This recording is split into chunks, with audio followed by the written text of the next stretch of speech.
Moshe coming to you from Israel in the Galilee, putting on my computer glasses for my old eyes. And today is the 22nd of January, 2024. It's 10:12 in the morning. We're going to have a nice day today. It's nice already. It's 63. High will be 71. Sunny pretty much, and some cloudy and some sunny. And tomorrow we're unfortunately headed for rain. And Wednesday and Thursday and Friday, and Saturday is going to be, and I mean, we got like rain every day for a week. Please pray this doesn't happen. The IDF is concerned that we may start getting infiltrators from Lebanon in the rain. Of course, I think it's probably harder to spot them or something. I'm not happy about the rain. It makes my life miserable here with the dogs. If we didn't have dogs, it wouldn't be a big deal, but they got to go outside, and then they get wet, and the house gets muddy, and blah, blah, blah, blah, blah. You don't need to hear it, but please pray that the rain in my area doesn't happen. I've been asking you to pray, but they're still saying it will, and oh, it's horrible when that happens. The houses get so cold and so damp. Oh, it's just terrible. It's a hard life here. Okay. Let me jump into the live stream while people are still coming in and do a little housekeeping in there and make sure everything is working. And this is a very important video today, or a very important live stream. And do a little housekeeping in there. Okay, we got sound and picture moving along. Be as quick as I can, not long.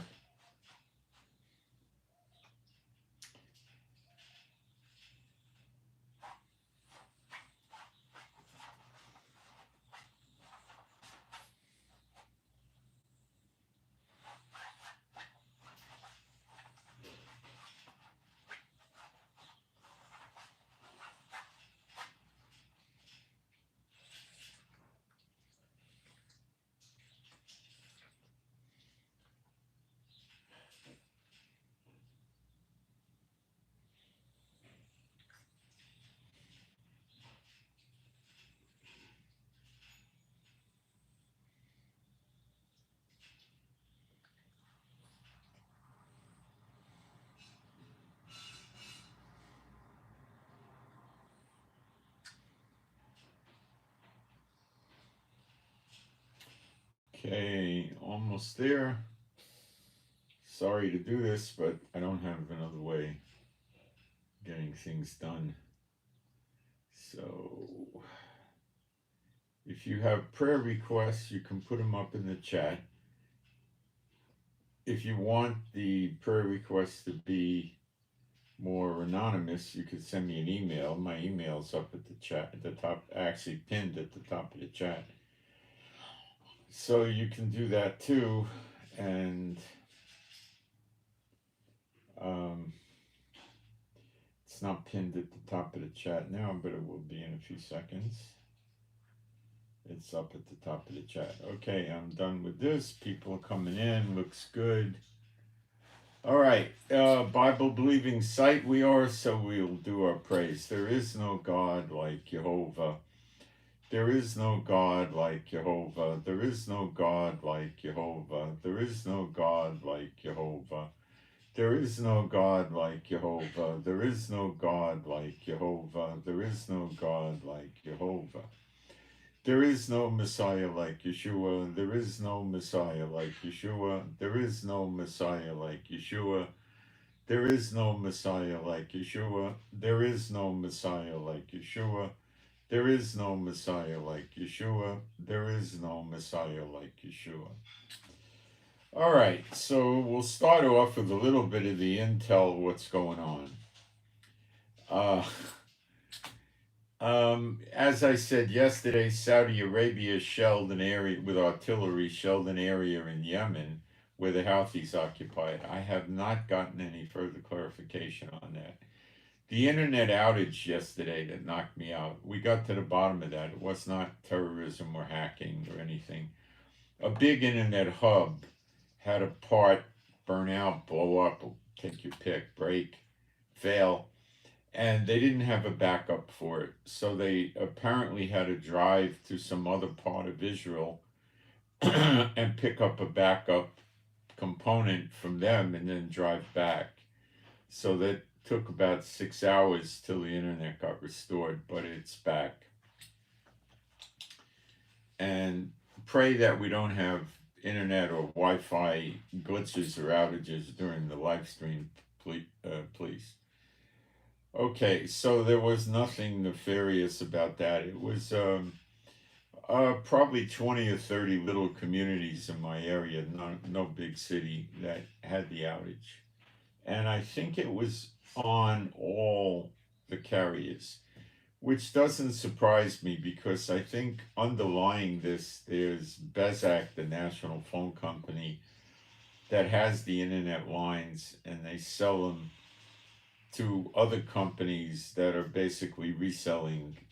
That's, or maybe there's another company that has their lines too. It's probably just one company that has all the lines, so that's why they went out, because I was able to search for different Wi-Fi networks on my iPad outside, which usually brings up the neighborhood's Wi-Fi's. They're all encrypted, so, except one, which I don't know why that person has no encryption, but you don't want to use their service. But everybody was out, so I doubt everybody was using the same reseller. So, all right, enough of that.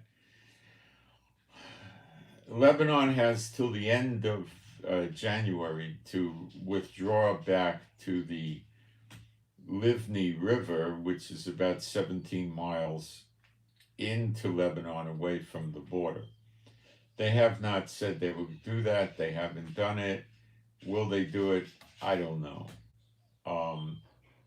It's possible. When you read the prophetic statements about Lebanon, there's not any real total devastation there. Okay? It says, Lebanon, open your doors, let the cedars of Lebanon burn. But then later on, we read a lot about using the cedars and the fir tree from Lebanon to decorate the next temple. So it's not that devastating. And we've already been hitting them pretty hard. Yesterday, they flew over Beirut, you would say, and Tripoli. We went over there with our jets and we were dropping flares and stuff like that to let them know that if they provoke this, they're going to get bombed into oblivion. Now, I told you one of the ministers of energy, the energy minister in Israel, said that, you better prepare yourself and get a generator and have food and supplies and water for a week, because if it happens, the IDF won't be able to help you for about a week. What this is based on, I have no knowledge, and I think it was a politically inspired statement to turn people against Netanyahu. I don't think it's a real threat. We're not hearing this from the Israeli Defense Forces. We did hear it from Homeland Security, so there could be something to it. I don't know. Okay?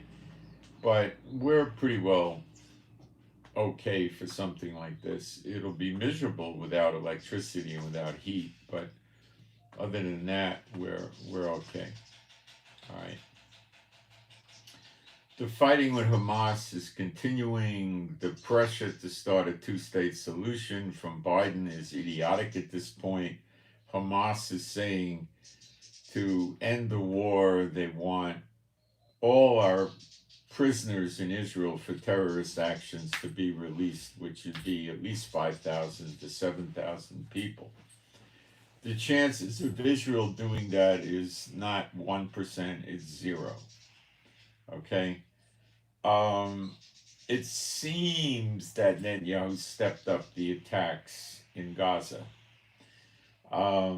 with the area, with artillery and bombs and stuff like that. No sign of the hostages. We have no idea. There's still a lot of searching to be done in Gaza that's not completed. A lot of cars were burned, and they have perhaps 100 vehicles they got to go through to look for DNA and things like that, bones, remnant, to see if the people were burned in their cars, which we know Hamas did a lot of that. So we don't know how many hostages they really have. Biden doesn't talk anymore about hostages, does he? No. Because there are some hostages that were dual nationals, that were American and Israeli, and he was talking about that at the very beginning, but he stopped. So the theory of 136 hostages is not verified by Hamas, and it's based on taking the number of people that were missing from South Gaza on October 7th that are unaccounted for, deducting the hostages we know they had that they gave back and that we know were dead from various means. So they come up with 136. However, many of those people can still yet to be found in the mess from all the burning they did in the south of Israel, Hamas and the other people that invaded Israel. So there may not be 136 hostages, and there may only be, 10 or 20. I mean, I'm sure they have some, but they're not giving us a list or anything like that. So it's Israel saying there's 136, but they really should be saying 136 suspected or possible hostages. I seriously doubt it's anywhere near that high. Okay. Um, so, they're still talking two-state solution. There's a zero chance Israel's going to do that. Okay. Um, so there's no peace thing. So Netanyahu's taking the hammer out and hammering him harder. Um, they say in Israel, in the media, that if the war in Gaza ends, Netanyahu would be out of office in 10 minutes. Then he faces his 3 criminal cases. So it's a toss up right now as to what Lebanon will do. They may not withdraw, and the war may start, and then they may say, oh boy, we really did it now. Okay, we want a ceasefire, we'll withdraw. That could happen. The Muslim terrorists think that way. So they may test our mettle, but we're not America. And they know that if we tell them there's going to be a full-out war, there's going to be a full-out war. America will say anything and do nothing. So they're dealing with that. So will it go down or not? I don't know. To them, it's so important not to lose face that they may resist. Also, they get money from Iran, so what Iran tells them could be very important to them. Nasrallah is an old guy. He's a mean, miserable espot saying he's a Muslim. And he, is just like the leaders of Hamas that were directing the war from 5-star hotels in Qatar, or Qatar, however you want to pronounce it. So he's the same way. He'll throw his people under the bus. He doesn't care. These people are mostly true believers, ready to be martyred, and actually looking forward to it, I'm sure, in a lot of cases. Can they accomplish infiltrations into Israel in the bad weather in the next few days? I doubt it. They could try coming in with paragliders, riding motorcycles, stuff like that. The reason they want to do infiltrations is because that piece of garbage Netanyahu puts gun control on the people of Israel for his whole 20-something years he's been prime minister. That's why they would do it. If there wasn't gun control, like they say every house in Lebanon has a gun. You know, this is how sick Netanyahu is. He's so sick mentally, you have no idea. To say he's a psychopathic narcissist is an understatement. He's worse than that. He's right up there with the most vicious, savage, horrible leaders of any country in the history of the world. He's horrible, okay? And the people voted him in because they like the corruption he offers them. I covered that. So, there may or may not be a Lebanon war. All Israel's demanding is they pull back to the Livni River. So they may pull back and stay there a month or 2 or 3 and then figure they could just go back. That's how they think. So that might be what happens. I don't know. The government of Lebanon turning against them is sort of doubtful. Could happen, but I doubt it.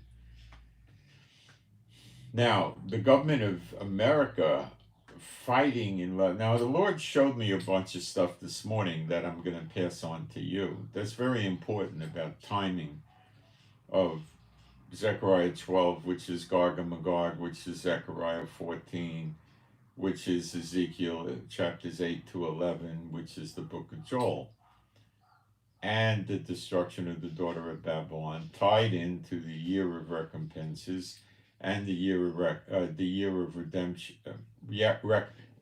Starting over, the year of recompenses, which started on or about August 1st, and the year of redemption. Okay, so this is not going to be an especially hard, challenging, solid meat Bible study at all, but it's going to require brain power to stack the pieces together. So you can certainly listen to the video over and over and take notes and make your own timeline. Okay? It's not any modification or alterations of the doctrines that I've been speaking. It's putting it together in a timeline. So it's not a change in doctrine. It's getting it to stack up correctly using scripture. And using current events as well, because we're supposed to watch. Okay? Let me peek at the chat for a minute. And make sure everything's moving along. It seems to be. Okay, so. Where do I start?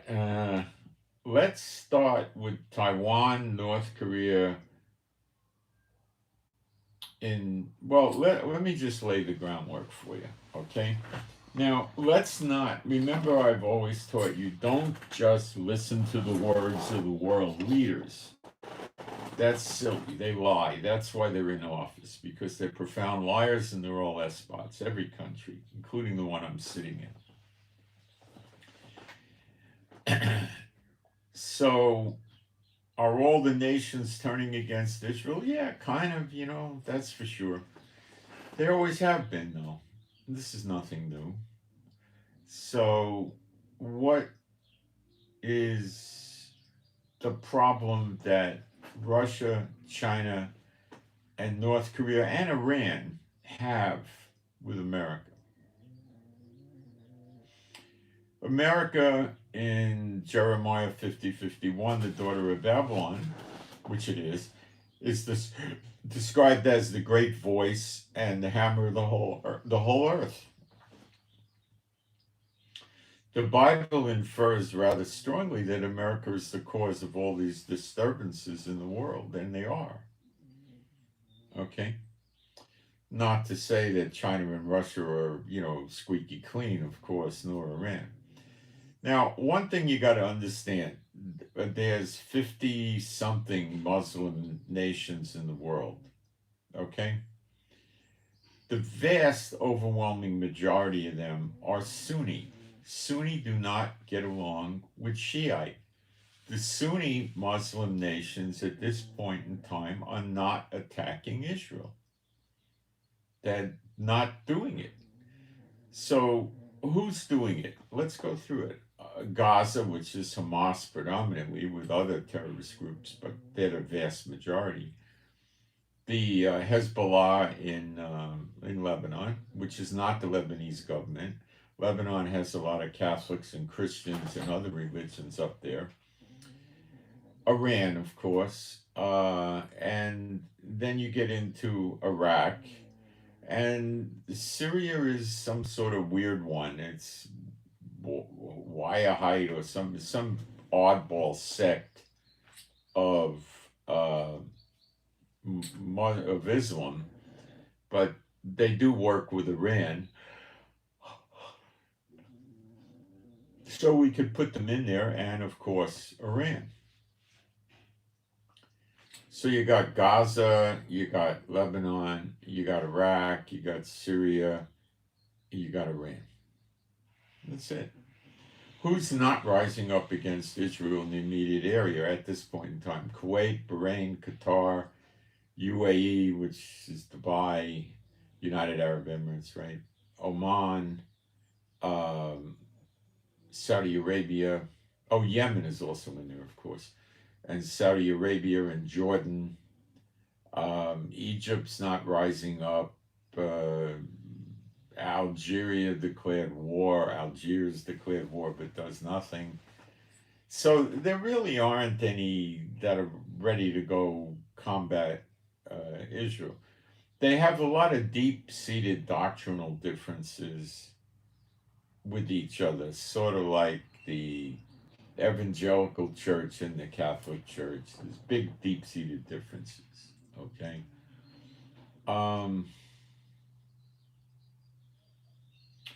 It boils down to the way they interpret the Quran, and the Quran names Israel many times, quite a few times, and they don't see the drive in the Iran, or the Sunnis don't see it. Oh, we need to annihilate Israel. That's not in there. Okay, so it's not all the Muslim states at this point in time. You have to really get that down. India has a lot of Muslims. They're not a Muslim majority, so they don't run the country. Same with Russia. They don't run the country. Okay, so you need to understand that. So what is coming to bear against Israel right now is probably all there is to come to bear against Israel. There's not going to be any more of them doing it. With me? All right.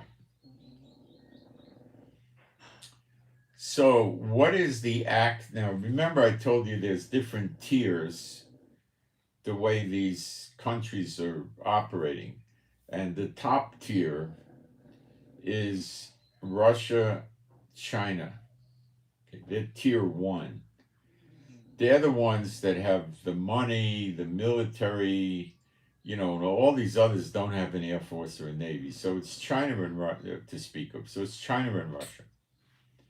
The next tier are valued assets of China and Russia that they don't want to see destroyed or lose, but push comes to shove, they'd be disposable assets. But they're not going to see these countries get destroyed, but they'll get damaged. Okay? Then your lowest tier, which are the pawns or the sacrificial pawns or the throwaways, are the Hezbollah, Hamas, the Houthis, the militias in Iraq and Syria. These are not nations or groups that they care about. All right? Those are throwaways.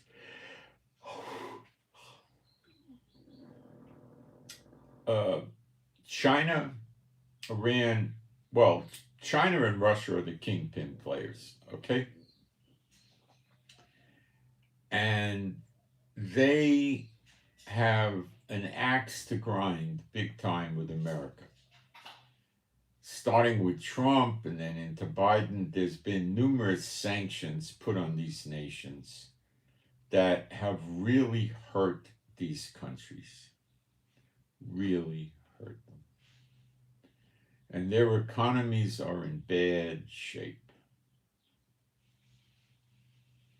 So they need to get rid of America or submit to America, which they have no intention of doing.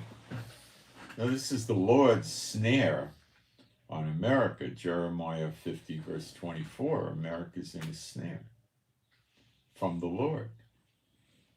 I'll read it to you. I say things that I don't want to be like the church teachers and not give you the supporting scriptures. Nor do I want to take them out of context like they do when they give them to you. Jeremiah 50, 24. I have laid a snare for thee, thou art also taken, O Babylon, and thou wast not aware. Thou art found and also caught, because thou hast striven against the Lord. All right. The Lord hath opened his armory and hath brought forth the weapons of his indignation, his anger. For this is the work of Adonai Jehovah of armies in the land of the Chaldeans. Come against her from the utmost border, open her with storehouses, cast her up as heaps. Let's check the word storehouses. Strong's number 3965. What does Strong tell us? It's a storehouse, like a silo, a granary, stuff like that. So it appears they're looking for food, but they're also going to take a great spoil. All right, now, if the sanctions continue, America will break the backs of Russia and China, and they'll be forced to do something. BRICS isn't going well enough for them or fast enough. Saudi Arabia isn't going in BRICS, for instance, and they're one of the top 3 oil-producing countries, if not the top 1.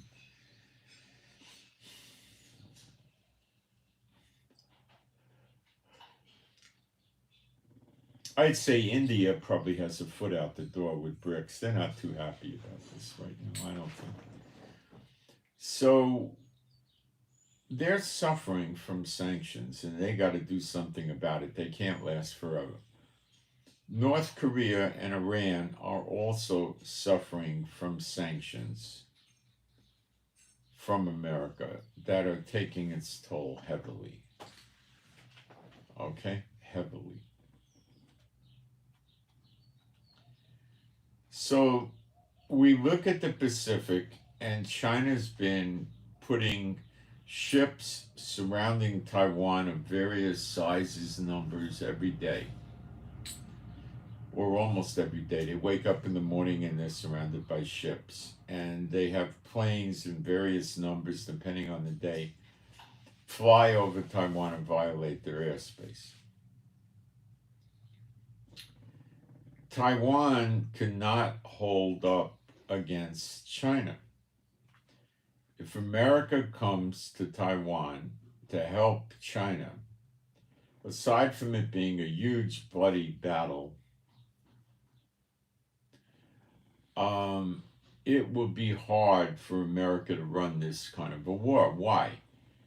China is about 110 miles away from Taiwan. So they can launch planes easy steezy out of China where they're well protected. They can take various naval vessels and run them over to Taiwan in a matter of hours, 4, 5, 6 hours.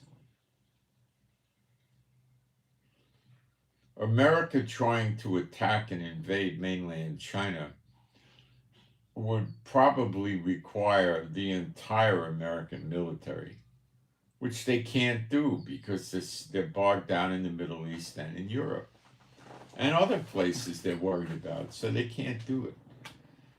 So America invading China is a very unlikely possibility.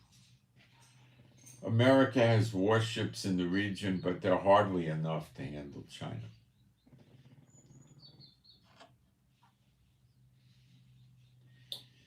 Japan will more than likely join in the war if Taiwan is hit by China or North Korea hits South Korea. That's less likely for Japan to go in, but they may.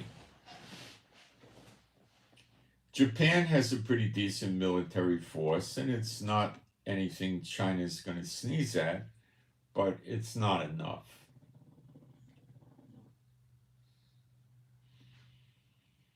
North Korea is got a lot of good drones, a lot of good missiles. They don't have an air force or a navy to speak of. They're on a border with South Korea, and they would just, they have massive amounts of artillery, good artillery. So they would just pepper the border, starting at the borderline, and just move their artillery inland, destroying everything as they go. Like a wall of fire, as they say. Now, the snoring you're hearing is Chief the dog. Okay, so they're just pushed through.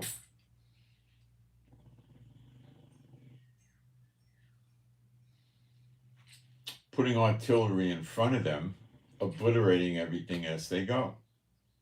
They don't have to obliterate all across the country. They just got to open up a corridor to come in.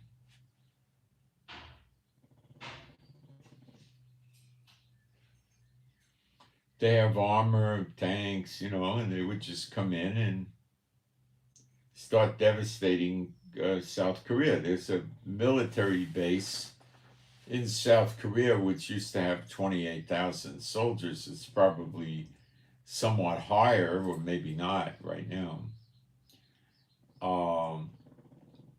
The military base is out of range of the artillery from North Korea.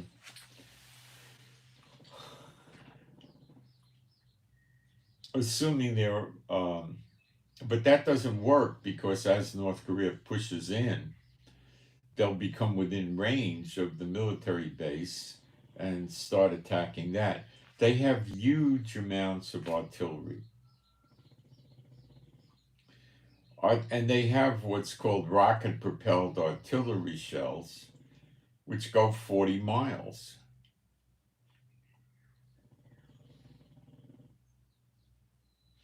A very bad problem for South Korea. And North Korea has a lot of troops.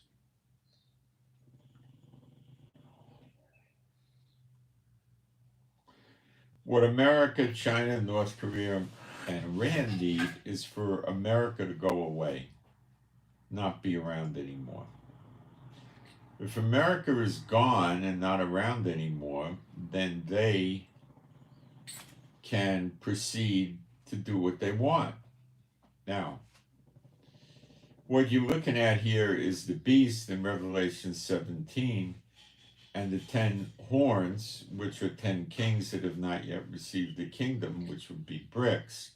As I've told you, the realization of BRICS having a kingdom would be when they form something like NATO. They are kings, so that means they have a country. And I believe now there's 10 members of BRICS. So there you have it, okay? That's what you're seeing. And they're going to burn the whore and eat her flesh. That's what they're going to do, okay? And Biden is working not so much, what I say, with Russia and China, but with the beast.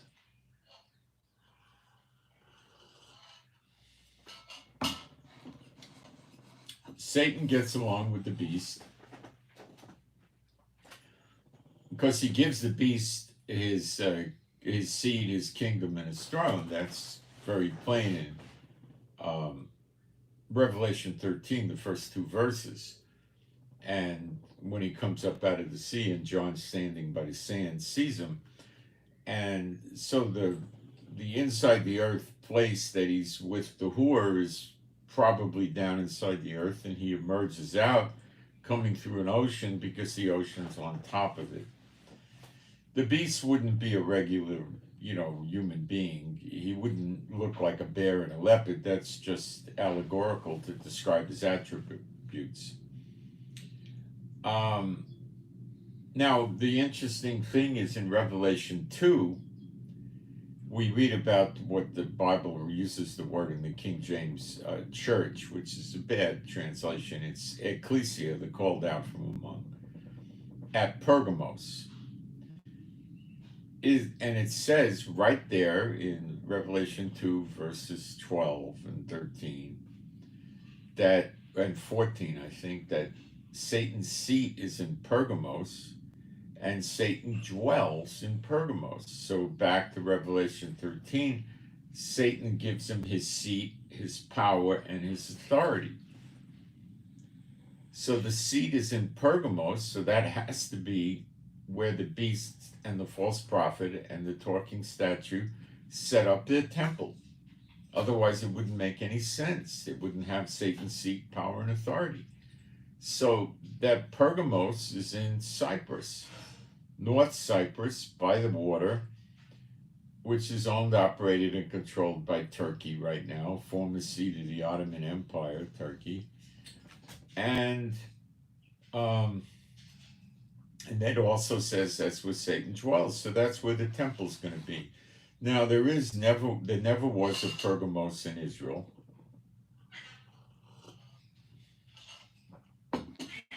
Never will be. The more modern New Testaments that use that stupid manuscript they found in the garbage pail of some monastery doesn't say Pergamos, it says Pergamum, which is in Turkey proper. For our purposes here, it doesn't make much difference, although I'm sure Pergamos is the correct one. But Pergamum, there is no Israel city Pergamum or place Pergamum, and never will be. The border of Israel stops at the Mediterranean, even greater Israel. So that's the reality of where the beast sets up his temple, with scripture support. I don't care what these idiot church preachers teach, and the false prophets, and the ones that sell you books and do prophecy conferences where you buy a seat and all this other stuff that violate freely you have received, freely you shall give. You can have free will offerings. God loves a cheerful giver. Give what's in your heart. But when you put a price tag on it, there's no anointing of Jehovah there anymore. That's not the way it works. Imagine Paul and Timothy going to a Roman Colosseum and say, we're going to do a prophecy conference tonight. The seats are only 12 drachma each. It's ridiculous. What about the poor? You can't do that, okay? That's violating the principles of Yeshua. All right. And if you're going to do that, and you ever did have an anointing, it would leave you. The same with selling books and DVDs. Now, they have excuses why they want to do it, but the excuses is many of the people are covetous and don't want to give. They all think, well, let other people give. I don't want to give. That's not correct behavior. But moving along. So back to the attack. So the predominant problem that China, Russia, North Korea, and Iran have is America, not Israel. North Korea, China, Russia are not doing anything in Israel. Okay? Oh, they'll talk against Israel, but they're not. Okay? America by itself could not handle Iran, North Korea, China, and Russia. but by themselves is not likely because they have NATO and other allies, and they can inflict tremendous damage on these countries in a war that would take these countries years to recover from and make their economies even worse. So it's not that important to them to get Israel. This is what the Lord's showing me. They're going to knock off America first and NATO. And then when they get rid of them, at their leisure, they could pick off Israel. It's not that hard for them to do. Okay? That's why Russia's not deploying against Israel. Neither is Iran, really. Neither is North Korea. Neither is China. They do little things, give weapons here and there, badmouth Israel, but that's it. They don't do anything significant. There's no actions going on. Hold on a second. I'm getting a delivery, and they didn't send me a list of the shorts, which is rare, and that means they have everything I ordered. I ordered extra water and stuff like that. Okay. So the primary goal of Russia and China and North Korea and Iran is to get rid of America. That's their nemesis. That's their problem. Now, Biden is working with the beast, and my evidence for this that you can understand very simply is the sleeper agents, of which the lowest unrealistic estimate is that 2 million aliens came in and 70% are military age males, which gives you 1.4 million, but that's way too low. Tons of them come into Florida by boat and they don't even count them. The Border Patrol came out and said they got a backlog of 7 million. These are people that come in, they fill out the papers, I want to be an asylum seeker, they give them a number, some sort of document, boom. They give them a court date at 2031, that's the current date they're handing out. And between now and 2031, they're now legally allowed to stay in the United States. Then they get welfare and food stamps and all this other stuff, housing or whatever, right? Okay. So if you go with the 7 million figure at 70% military age males, you get almost, when you add in the Florida people, you get a good 5 million sleeper agents. But let's use a more moderate figure and say 5 million, just to show you how easy it is. At 70% is 3.5 million military age males in America. Now, when you listen to the FBI reports, terrorist attacks, this and that, listen. It's stupid for the sleeper agents to run around going house to house and shooting at people and getting killed themselves. If you think the Americans are not well armed and capable of shooting these terrorists, you're wrong. They would drop them like flies. Would Americans also get killed? For sure. But they lose a lot of sleeper agents. And what would the sleeper agents gain? There would be a long, protracted fight. Americans would organize into groups, patrol their neighborhoods. They worry about the supermarkets. They put 10, 12 guards in the parking lot of the supermarket with assault rifles and plate carrier vests and stuff. It's a monumental nightmare for them. Why do it? It doesn't get them anywhere. Okay, what would really get them somewhere is to use these people to overrun the military bases. American soldiers don't carry guns running around on the bases when they're training at the range, yeah. But when they come off the range, the guns are put in an arsenal. They're not allowed to carry personal weapons on the base, and they're basically running around unarmed.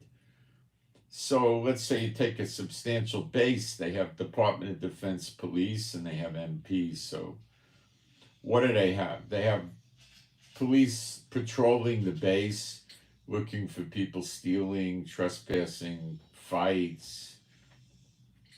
You know, I had a friend that was a lieutenant watching a military base in Florida. This was after 9/11. I said, how well is the base guarded? He says it's guarded with 9 Berettas. That means there's 9 guys with a Beretta pistol. Now, today, they probably have assault rifles too. This was a substantial base. So let's say instead of 9, they upped it and they got 27. They tripled it on a shift. So the sleeper agents just come in an amount of, you know what? What do you need? 2,000, 3,000 with pistols, rifles. They have other things. They have smoke grenades. They have explosives they could throw. Things like this. And it would take them a few minutes to overrun the base. Then they kill the soldiers and destroy the base and take whatever equipment they want off the base. It's not hard. What if you think that that's not enough? Well, okay, they come with 6,000 or 7,000. You're dealing with millions. The soldiers don't have their guns. They'll massacre them. They have shoulder-fired weapons, like rocket launchers and missiles. They have explosives they make, bombs. It's not hard. These are military-trained males. They have a plan. They know what to do. They have equipment. They have weapons. There's Muslim terrorist training camps for what, 40 years in America? They make weapons. They got what they need. They could also build missiles and rockets like they do in the base, in the tunnels in Gaza, and just set up 4 or 5 miles from a military base where there's no security, and just launch bunches of missiles and rockets into the base. But they don't even have to do that. They don't have to. They just go with their pistols and their rifles. They have a gunfight with the gates, with the police at the gates, shoot some shoulder-fired missiles at them and spray them with machine gun fire with overwhelming odds. Boom, they're gone. They're in.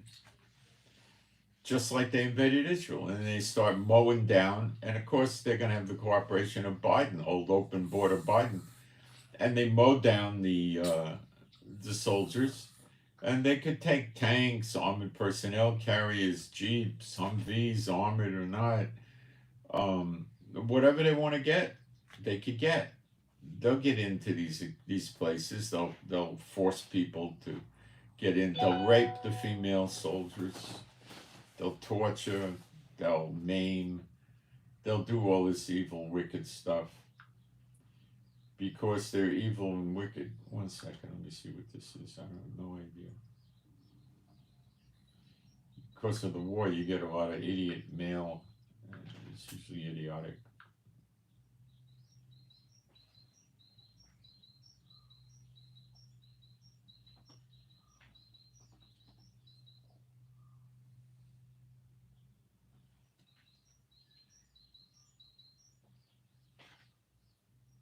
Oh, that's important. I got to deal with that. But not now. I'm going to take a break, come back in a minute. Not long.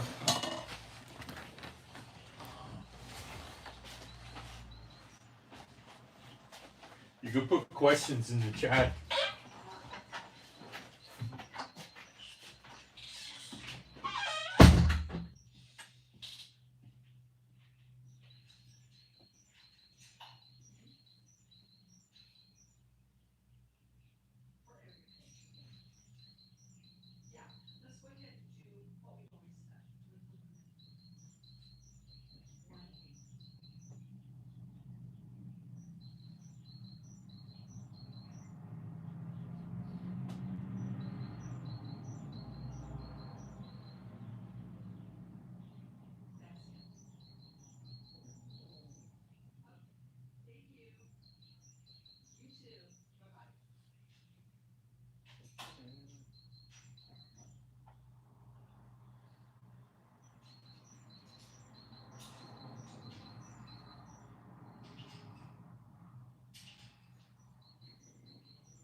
Okay.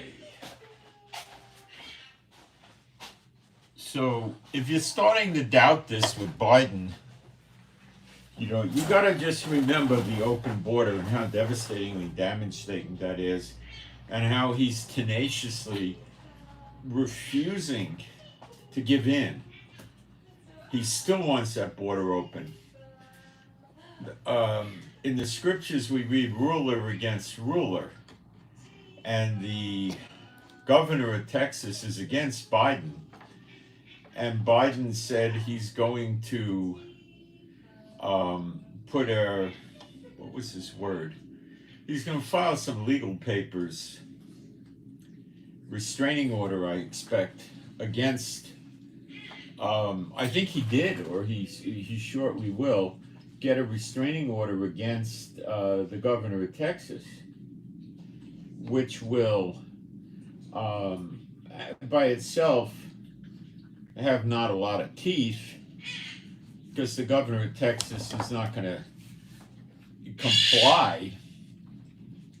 And then the next step Biden has to take is to get an enforcement order from the court, and they could threaten to arrest the governor of Texas and his cohorts and so forth. But then the governor of Arkansas sends his National Guard to Texas to help the governor of Texas. So this thing's building up.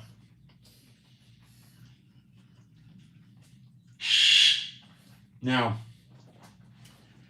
it appears that Trump is going to be I think it's already a done deal, that he's going to be the Republican candidate for presidency. Now, Biden doesn't know God's time frame, nor would he believe it. So Biden is nervous now. The Democrats are nervous, because how could Biden win against Trump? It's like impossible, right? Nikki Haley is running around still as a candidate, but DeSantis dropped out. And he is endorsing Trump. And you'll see Nikki Haley do the same thing. So Trump's just going to get stronger and stronger.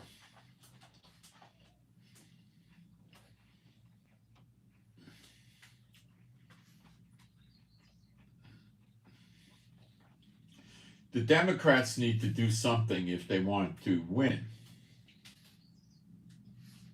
Prophetically, I don't believe there's enough time for anything to happen, so I wouldn't worry about it. But I'm bringing it out because these things are going to affect Biden's behavior now.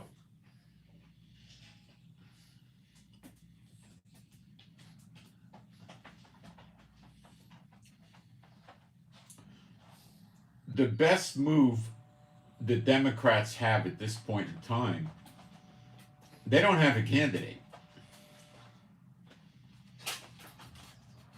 They would need to get the Congress to pass a law allowing Barack Obama to run for a third term. And I don't believe they can get the Congress to do that.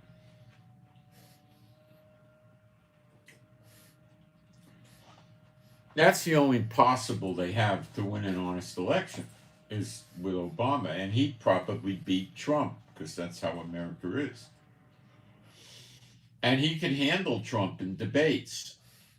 And his values and things like that would be what the Americans go for, I think, more than they would Trump. But I don't think it's going to be something we're going to see, because I don't know how the how the Democrats are going to get Congress to pass that.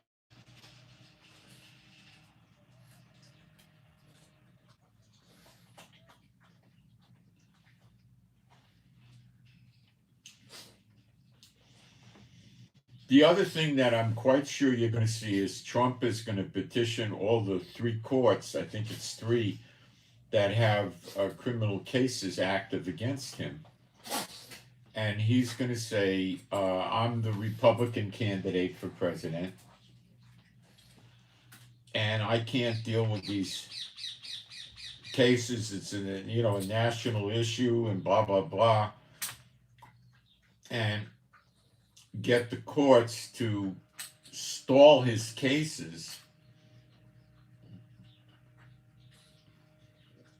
until after January. Well, until after the election, anyway. Now, that is a trick Netanyahu played, and it worked. And I imagine Trump and Netanyahu talked about that.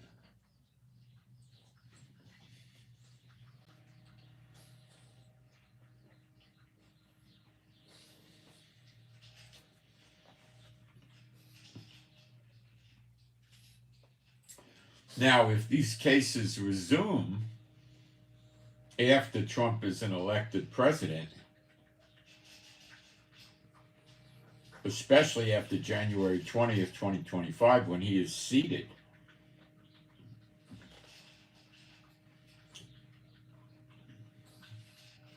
I expect strongly these cases will go away.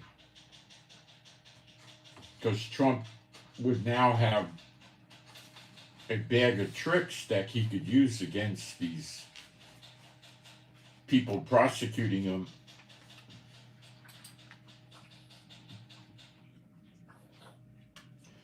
Like have the FBI investigate.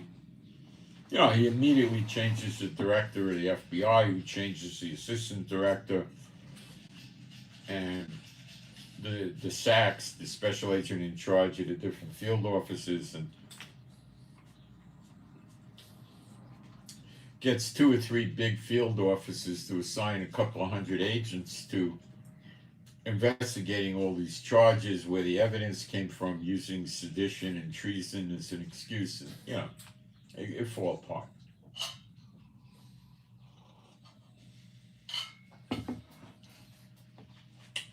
It would just go away. And I don't think there's enough prophetic time for it, but Biden and them know that. So they also know that if they're facing, listen to me, because this is affecting the way they think today. If they're facing a Trump presidency, Trump likes to get his pound of flesh back, as in revenge. And Trump will open up a massive investigation on a lot of things that were done to him that he didn't like. And people will go to jail, like they tried to put him in jail. And they know that.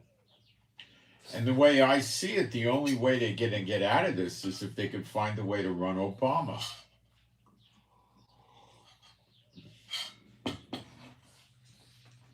First of all, we don't even know if Obama would be willing to run. Number two, we're not real sure if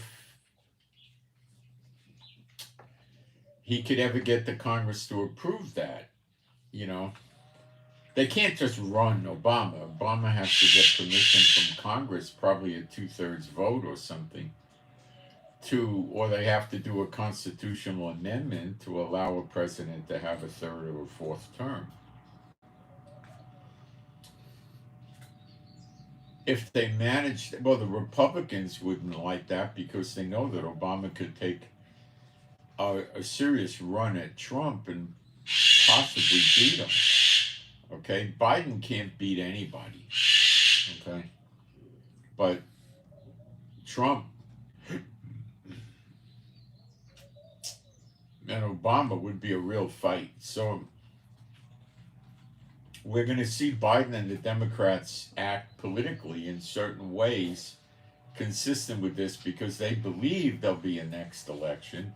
And if Trump gets empowered as seated president, they are assuming he's going to conduct investigations, and he can deploy, if he wants to, he could deploy 2,500 FBI agents to it.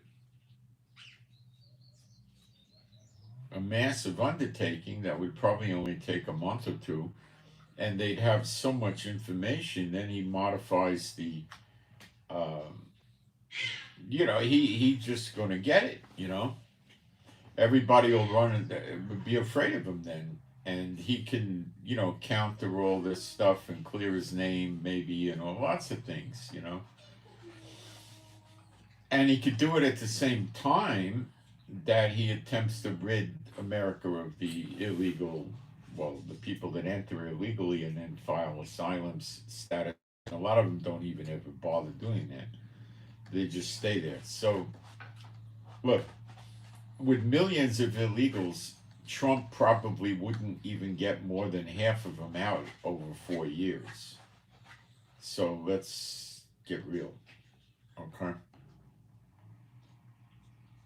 All right. So let's forget about the Trump thing. Is just going to bear down on the Democrats and Biden. It's not going to go anywhere. It's too much time. He wouldn't get seated till January 20th in 2025, and that's like a year from now.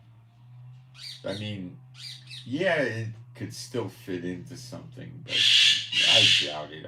I really, really, really, really doubt there's enough time to that. All right. So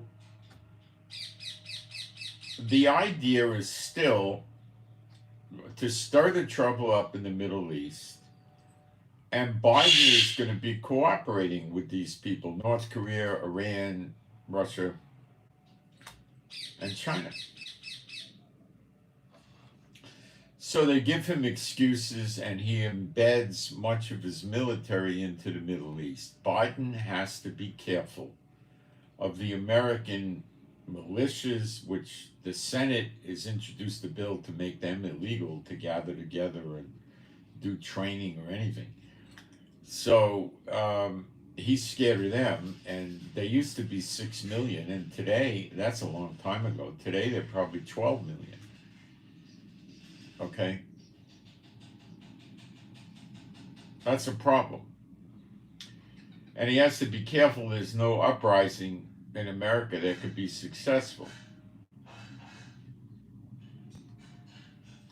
But now Biden's time frame is going to be accelerated because of the Trump threat.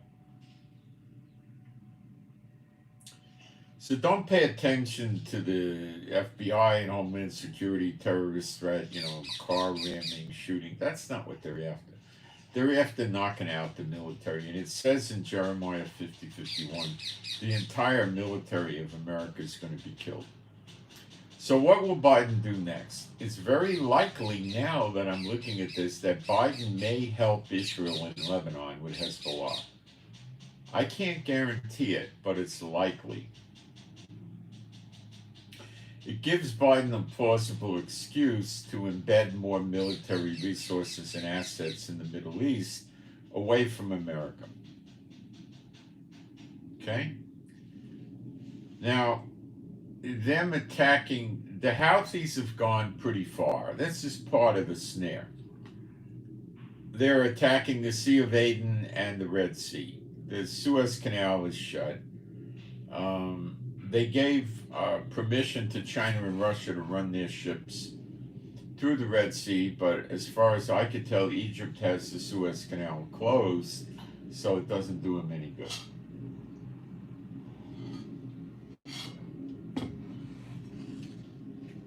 Egypt may or may not open it for them, I don't know.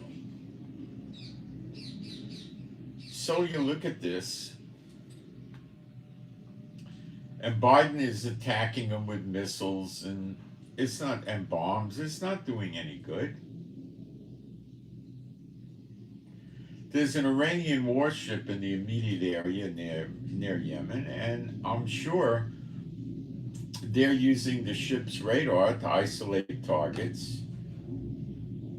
Then the Houthis launch drones and missiles. If the missile is not a guided missile, then Iran can't do anything. It's just the Houthis taking pot shots at the ship, but they're hitting ships, civilian vessels.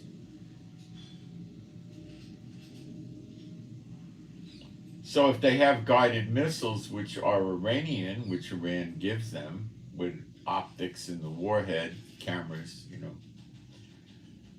they launched the missile, and for the whole world to see, the missile got launched out of Yemen. But because America's bombing their radar, then the ship, the Iranian warship, takes control of this missile, which is made by them, and they have the codes for it, and they guide, using their ship's radar, the missiles into targets like ships, and then they turn around and say, "What, me? Oh no, we were here to assist ships that needed to pass the Red Sea, protect them from the Americans and the British." That's what they'll say.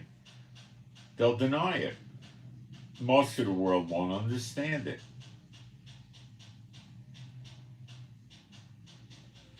Will Biden attack such an Iranian vessel? No. So the Houthis are making the shipping worse because the Sea of Aden is right under Yemen at the south. So that's another obstruction they're creating.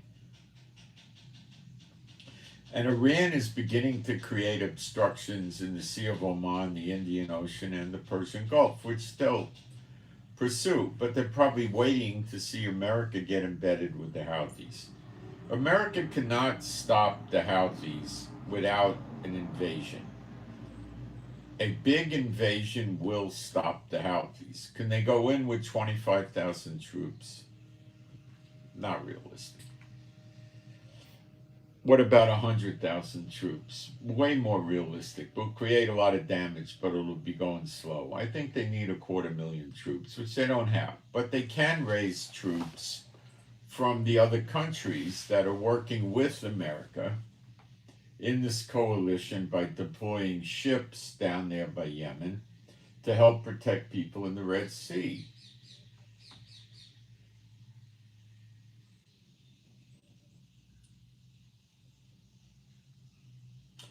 An S-bot is a Satan bot, people that serve Satan. That's an S-bot. S-bot.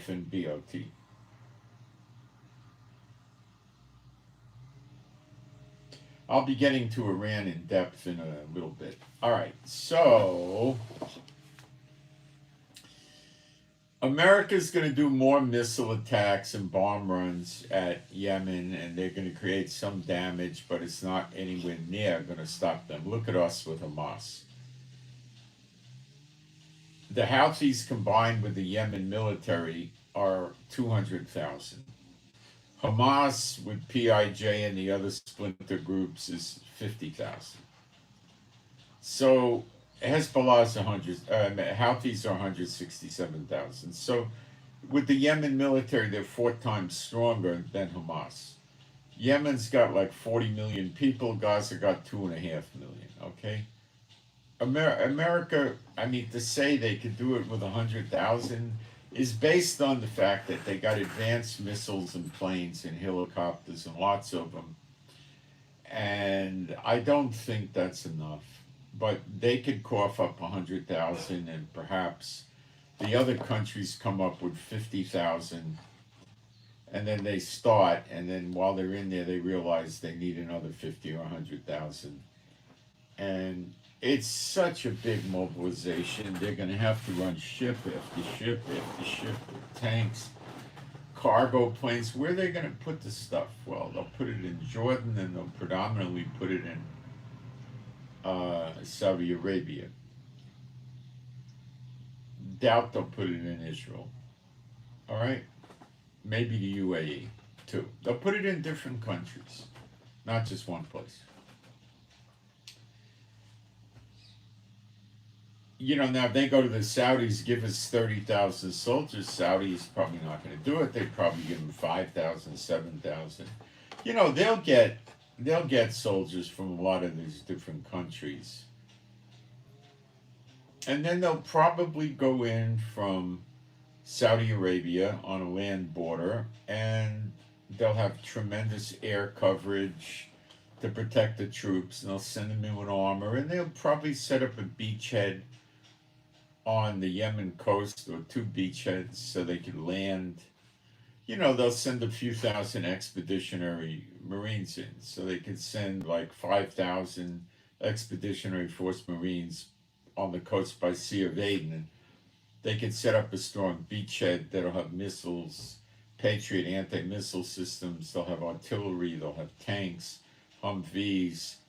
They'll hunker down. They'll have bomb shelters. They'll have mortars. They'll have everything, with a lot of helicopter and aircraft support. So they're not going to be overrun easily. So they'll be able to maintain a beachhead, and they'll send the Seabees in, and they'll build piers and docks and bring more equipment in and stuff like that. Okay?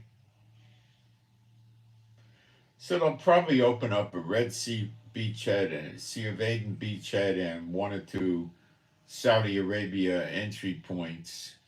And they'll start invading the Houthis, which will drain down American resources and American soldiers. They'll put, at least, another 15 or 25 ships in the area. And that weakens America. And it draws the amount of military that America could deploy with NATO in Europe against Russia, and to help Taiwan and South Korea. And that's the plan.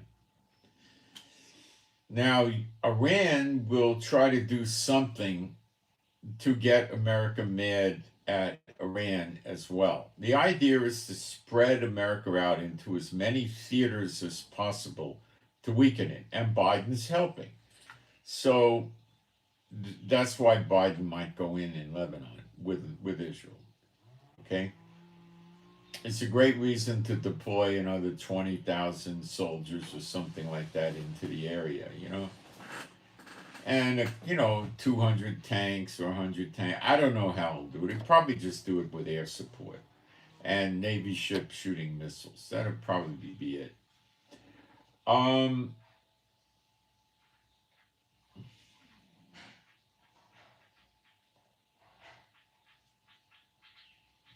So one aircraft carrier group with 4 to 6, support vessels, destroyers and missile cruisers that can sling missiles into Lebanon precisely, of various types, and have the planes launch from the aircraft carrier to do air attacks on targets in Lebanon would be sufficient.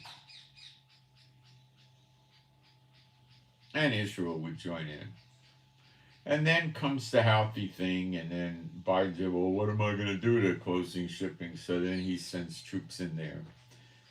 Then Iran starts hitting the Persian Gulf, Sea of Oman, Indian Ocean much more aggressively. More ships to the Persian Gulf, more troops in the region, more aircraft in the region. And this allows Russia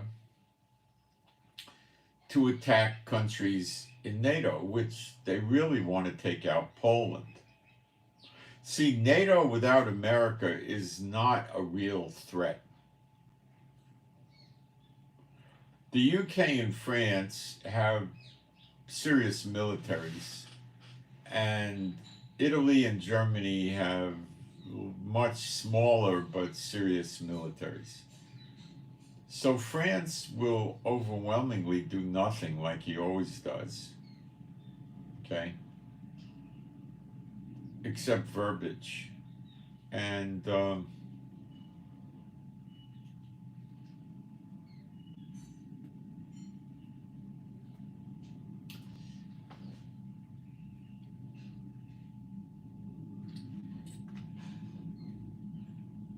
so Russia's going to be able to have a field day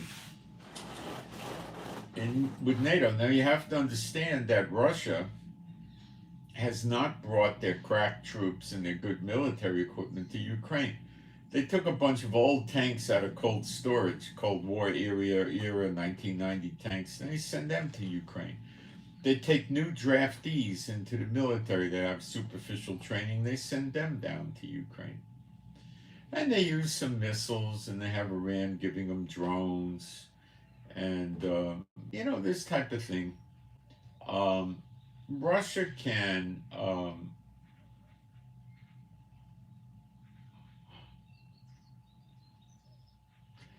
going to probably try to finish Ukraine off. America will not be in a position to give any more military equipment to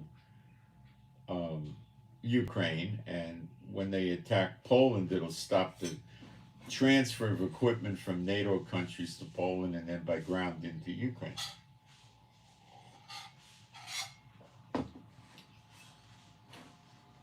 So without military equipment flowing in, it'll take 2 to 4 weeks for Putin to overrun Ukraine. That gives him a massive buffer zone against NATO. And he gets Poland out of the way, and then he has his pick. He could hit Moldova, he could hit Georgia, he could hit Lithuania, Latvia, Estonia, he could hit Norway, Denmark, Sweden. You know, he's got a plethora of targets. All of these are countries that are not very strong. And Putin could overrun them. But Putin's afraid right now. He's got to keep the bulk of his military in Mother Russia to make sure that doesn't get overrun. But if the daughter of Babylon is in bad shape or gone, he doesn't have to do that anymore. He could start deploying his crack troops with good equipment, which he'll do. And this leads us to the fulfilling of the Jeremiah 30 verse 11 prophecy, which is associated with the birth pangs in end times. I'll just read you this verse. For I am with thee, saith Jehovah, to save thee, speaking Israel, though I make a full end of all nations, whither I have scattered thee. So, yet will I not make a full end of thee, but I will correct thee in measure and will not leave thee altogether unpunished. He's a good father, and he chastens his kids that he loves. Of course, he chastens them.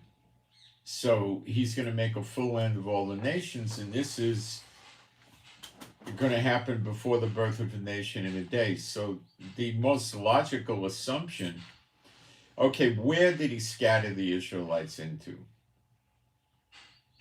Well, every single country in Europe, most of the Middle East,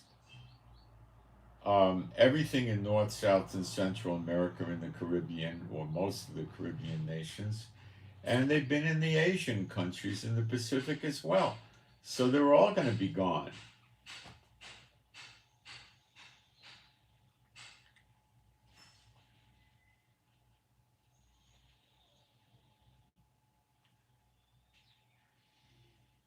Now, I think it'll be a gradual reduction. Russia will take out some European countries, and they'll probably get taken out themselves.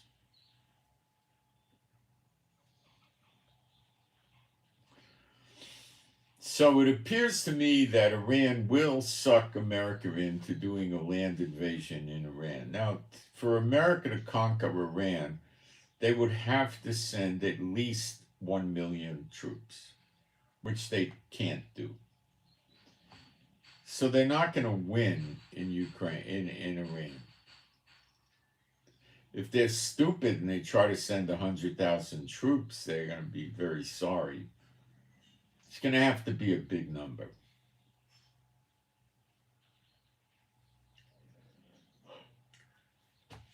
Iran's terrain is ridiculously hard to fight in. It's high mountains.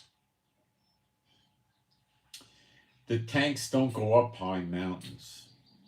They're dug in there. They've got missile launches, artillery, mortars, shoulder-fired rockets, and caves in these mountains, and they could fire down at the American armor trying to travel on roads and make it that way. They'd just be attacking them. It won't work for America.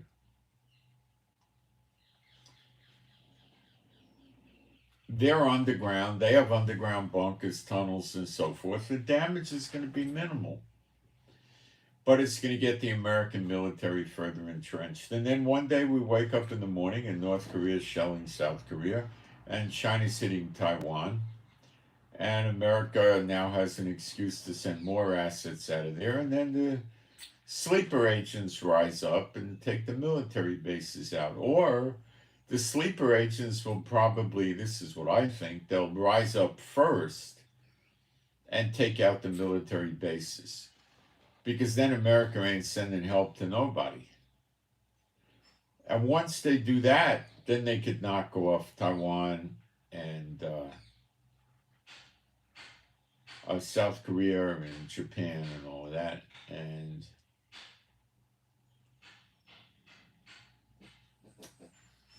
knock out stuff in Europe. So it's in their best interest to weaken America first. So with all these sleeper agents in there, that's their best shot. To cause the ruler against ruler right away, with the sleeper agents taking military bases and things like that, and then America has to do something about that, or make it look good or something. It's the sleeper agents is the key, as evidenced by Biden's behavior. So Biden knows the sleeper agents are going to launch very shortly. He's not going to care about Trump election. He'll disconnect to that. But they usually don't do that. He's going to have to think, what if something goes wrong? I need a fallback. So he's going to plan for that. So the sleeper agents in America are the kingpin to this. And once they do it, that's it for America. They're not going to be a threat anymore. And yeah, Russia and China are going to come over with warships and planes and all of that, for sure. They got to get the loot out of there. They're going to spoil her and loot her and pillage her. The women will be raped, the people will get killed, they're going to get, God says he's going to destroy her with fires in or about her city. So the destruction is going to come predominantly by fire. Will China light those fires, or will it come down from heaven? I don't know.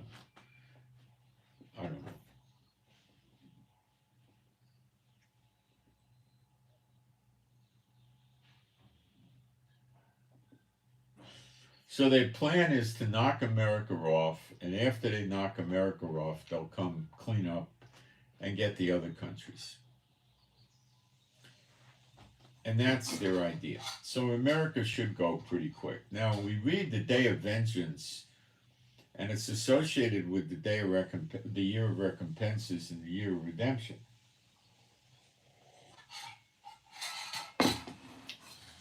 And I'm going to talk about that in a minute. I'm going to take a fast break and go through that with you and show you why there really needs to be an overlap of the 2 years.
Okay, I made myself a cup of soup so I can try to warm up because it's freezing in here.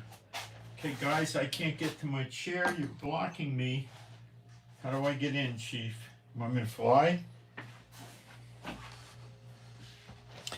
All right. Some of you may not be aware of the year of recompenses and the year of redemption in the Bible. So I'll review a few scriptures with you pretty quickly right now. Isaiah 34:1. Come near, you nations, to hear, and hearken, you people. Let the earth hear, and all that is therein the world, all that is therein in the world, and all things shall come forth of it. For the indignation, that means anger. The anger of Jehovah is upon all nations, and his fury now the nation word is goyim, which means heathen. Upon all heathen nations would be a more correct way of phrasing it. And the way that the origin of that word is there's Israel, which is supposed to serve Jehovah, and the nations are the heathen. Upon all goyim, and his fury is upon all their armies. He hath utterly destroyed them, so all their armies will shortly be destroyed. He hath delivered them to the slaughter. This is based on, Jehovah has a controversy with the nations over Zion. This is based on the continuing whirlwind of the Lord shall fall upon the head of the wicked with pain until it accomplishes his goal. Their slain also shall be cast out, and stink shall come up of their carcasses. This is happening in Gaza. We're in the year of recompenses. The Lord showed me that. There's no scripture that tells you the date of this, okay? It started on or about August 1st, give or take a few days. And it's a year. It's a 360-day biblical year, period, okay? Now, I know the churches ignore this and they don't pay attention to it and, they don't teach right. Everything about them, all the bad stuff happens to Israel and all the good stuff happens to the church. Well, they haven't taken into account Hosea 6:1 and 2, that God punishes Israel for killing the Messiah for 2,000 years. It's in Hosea 6, 1 and 2. And that time's up because we're in the year of recompenses. During this 2,000 years, he turns us over to our enemies. Well, our enemies haven't figured out that time's up. And look what happened to Hamas. Gaza is a toilet or a garbage dump. The streets are destroyed, the sewer lines are destroyed, the water lines are destroyed, the electricity is destroyed. They're running out of food because Hamas steals the food from them. So how does that work? Well, they seem to like Hamas, and now Hamas is robbing them of their food. And the political arm of Hamas is running around telling the world that the citizens of Gaza are starving. Well, that's because Hamas is stealing their food. We've got videos of it. They shoot at them for taking food off the food truck. And then they put it in stores that their people own and control and sell it to them at high prices. And then Biden goes around and tells Israel that you got to make sure the humanitarian aid gets in. Well, the only way you're going to do that is to kill Hamas. And how are you going to kill Hamas that's using human shields unless you kill human shields? And then when human shields get killed, then Biden goes and says, oh, you got to cut back on the death of the civilians. You see how stupid it is? Wait till he gets into Yemen and see what happens. They're going to use the exact same tactics.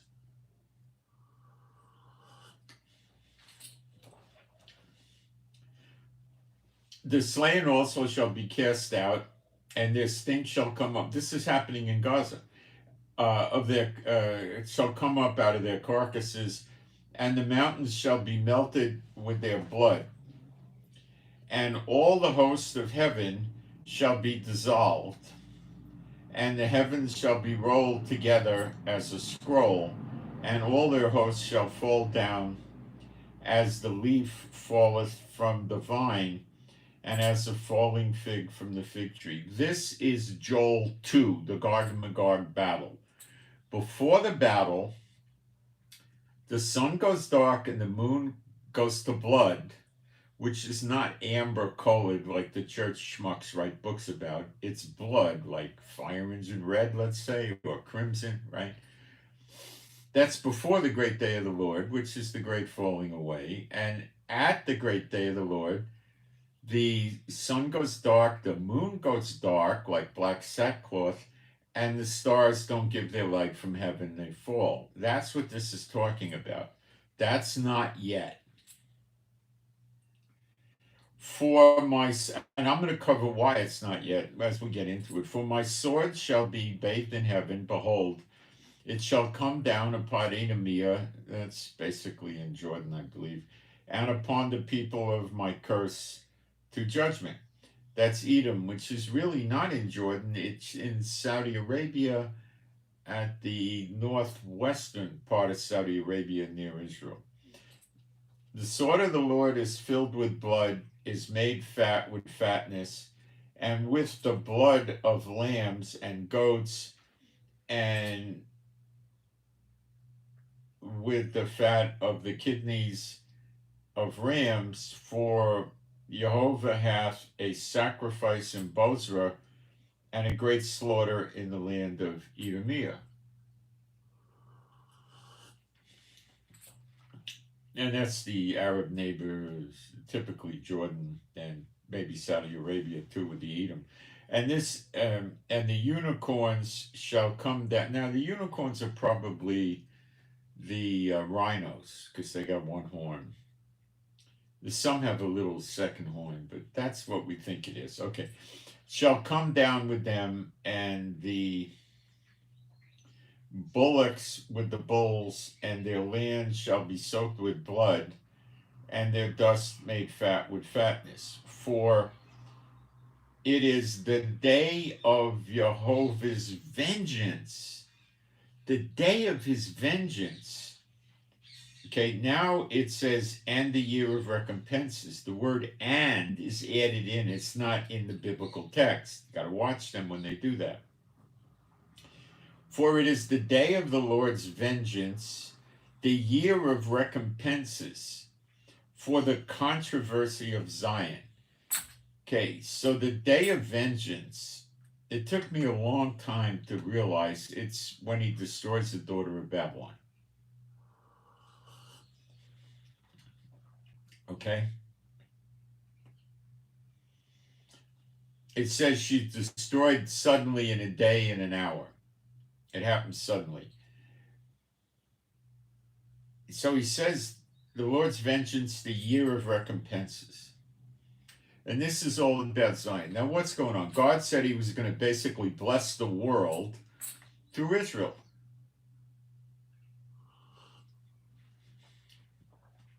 The light will go out from Israel. The church practices and teaches that the light goes out from the nations into Israel, which is an absolute absurdity.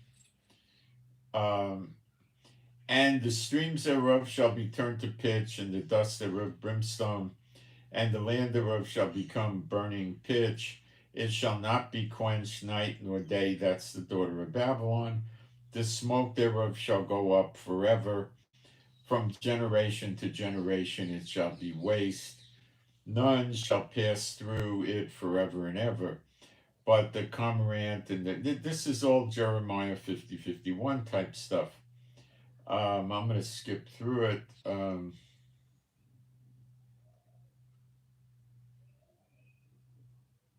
All right, now let's go studying this concept of year of recompenses, year of redemption, and the day of vengeance. Let's go to Isaiah 61.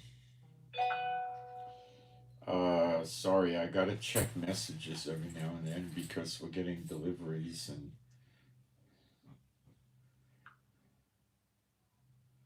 oh, what happened here? Huh? Uh-oh.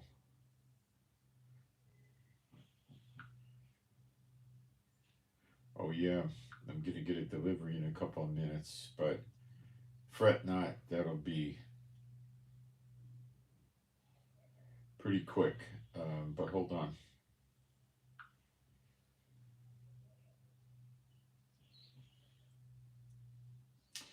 All right, guys, give me a second. The delivery from them is no big deal. I go out to the gate, I open it, he comes in, he puts it inside. It'll be a very fast break. But I gotta get some tip money ready for this guy. Give me a minute or two. I'll be quick. This is life in Israel. No customer service.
I'm trying to give you guys a lot of background that I might be maybe making a mistake, but for people that are not have not been with me for a while, they're not going to know what I'm talking about, and that distresses me, so I'm trying hard.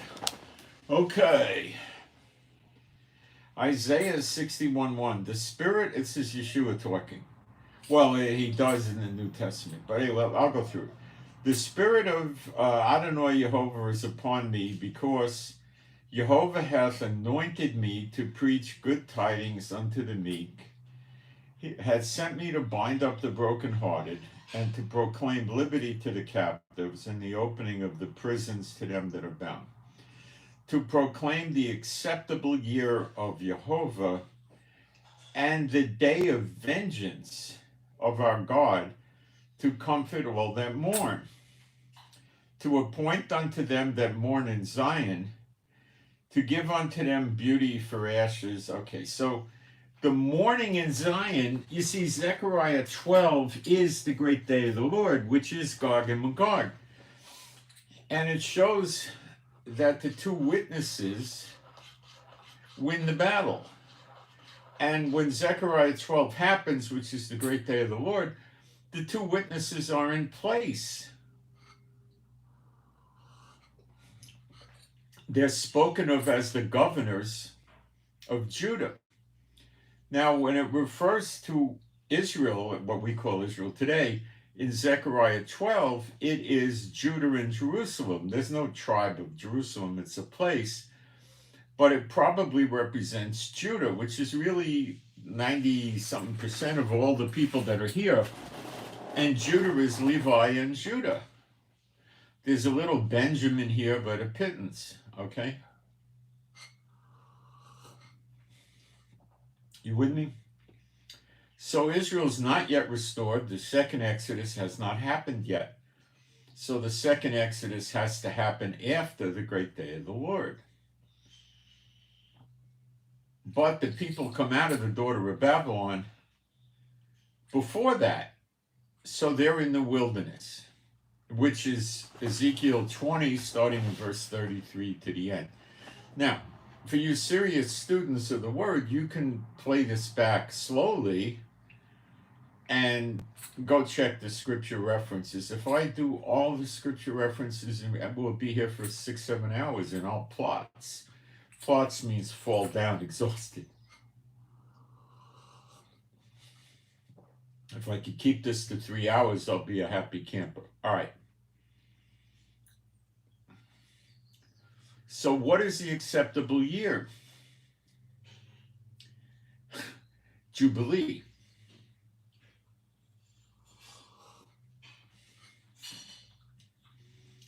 That's when every man gives back his inheritance. If people hawk their land to get money, in Jubilee, you give it back to the guy.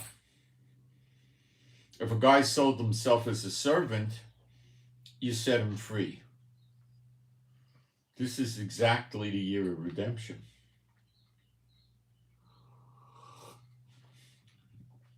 The land is redeemed.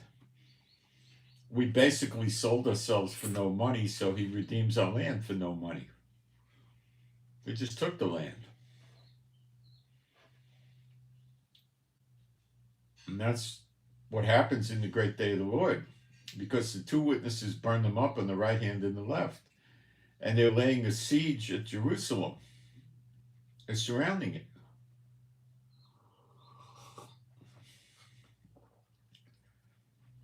And when you read Gog and Magog, when this happens, Israel's at rest, at peace, without bars and walls, with riches, cattle, gold, silver. Not the Israel of today, baby. 25% of the people in Israel are at the poverty point. Poverty line, they call it, I think.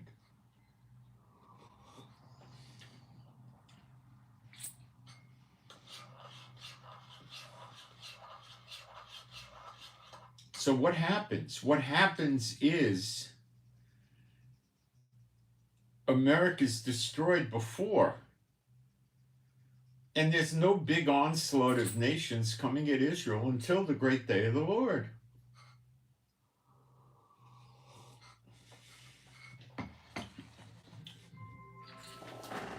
That's the delivery. Sorry. Shalom, anipo, akshav. Beseda? Okay.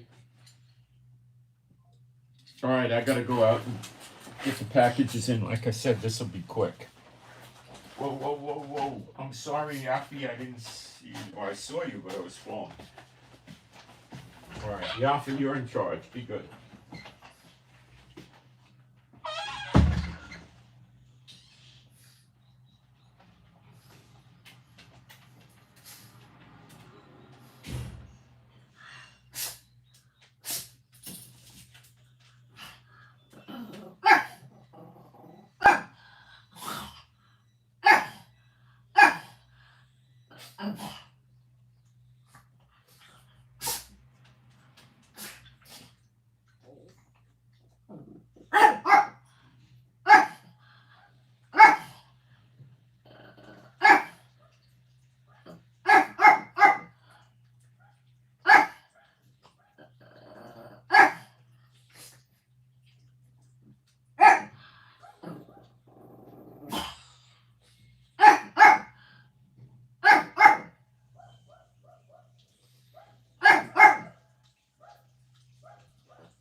Okay.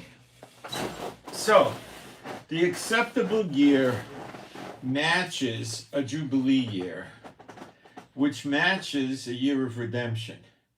Because the redemption's what happens in a Jubilee year.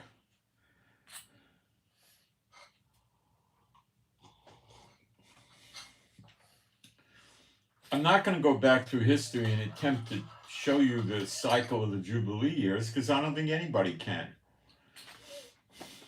I'm using these prophecies combined with current events to show you what's going on. Now,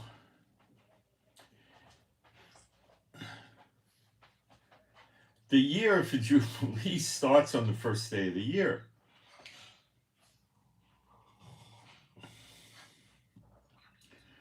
The Hebrew or the Israeli Bible calendar consists of 12 30-day months. It's an observable calendar. The month begins with the spotting of the new moon sliver. Okay? And we're in the 12th month now. Sometime in February, probably 15th to 17th or 18th, something like that, we'll be in the new moon.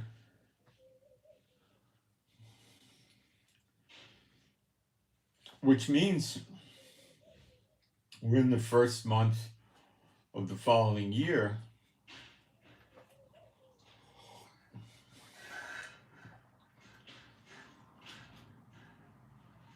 Which is likely the year of redemption. And I'm going to keep building my case for that. I'm basing it on the fact that the Lord showed me on or about August 1st was the year of recompenses. Now, if you don't believe me, I can understand that. You don't know me. What could I say?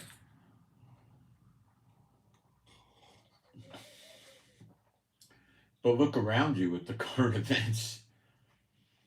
Israel's fighting a multi-front war now. The Houthis are shooting rockets at Israel. Hamas is obviously fighting Israel. Hezbollah is obviously fighting Israel. Iraqi militias yesterday shot missiles into the Golan Heights, and other militias in Syria are shooting missiles into the Golan Heights. Does that sound like it makes an impression on you?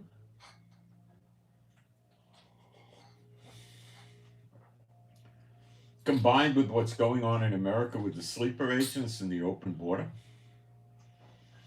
and America fighting the Houthis.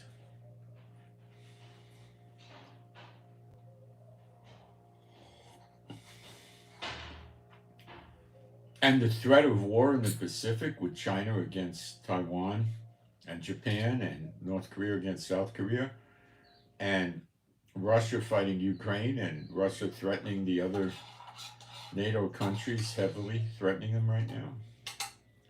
Does that ring any bells?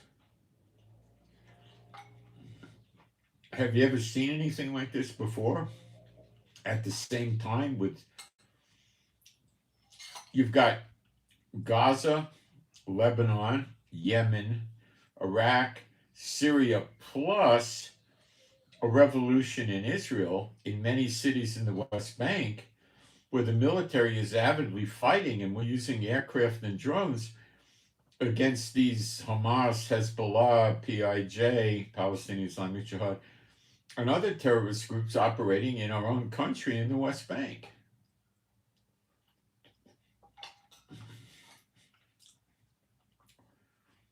Israel has a 6-front war.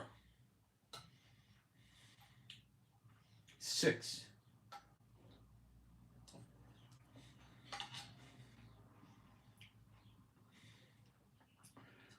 You put all the events together, guys, you got to come up with a winner here, you know?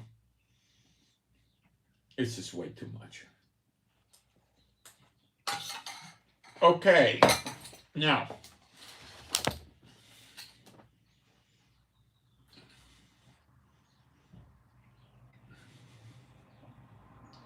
so the day of vengeance is tied up with the acceptable year of the Lord. And the day of vengeance is tied up with the year of recompenses.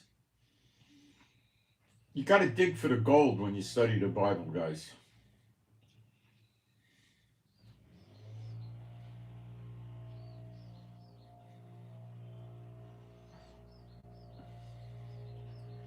Now I'm going to Isaiah 63, verse 4. For the day of vengeance is in my heart, and the year of my redeemed is come. Silver platter. So the day of vengeance, which is the destruction of the daughter of Babylon, is now tied to both the year of redemption and the year of recompenses and the Jubilee year.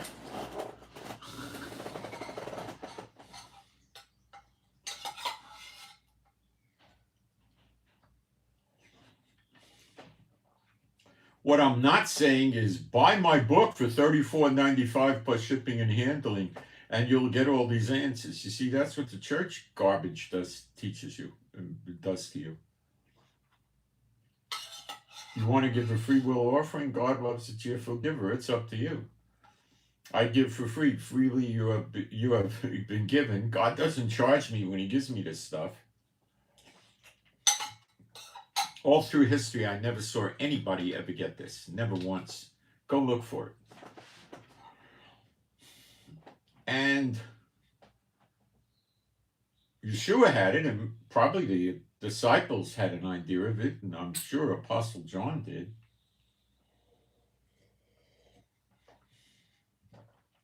These are the days of Elijah, for those of you with eyes and ears. So, how do we do this? Because the year of redemption is going to start at the first of the year, which is the Jubilee year. I'm assumptive on the Jubilee year. Then, since the year of recompenses began in August 1st, there's an overlap. And that could be. The year of recompenses applies to no Moedim or holiday or feast day, whatever you want to call them, in like Leviticus 23. It has no applicability. It's a punishing day.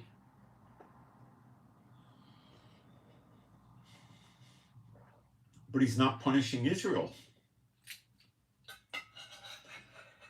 The punishment's coming to an end.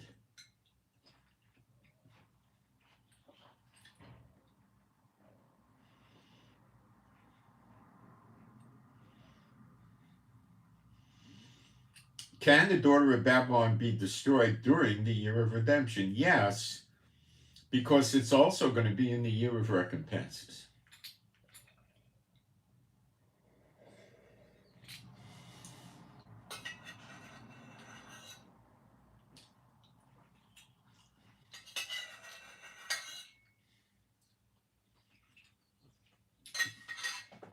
When you read Daniel 9:24, the church buffoons teach you that it says 70 weeks.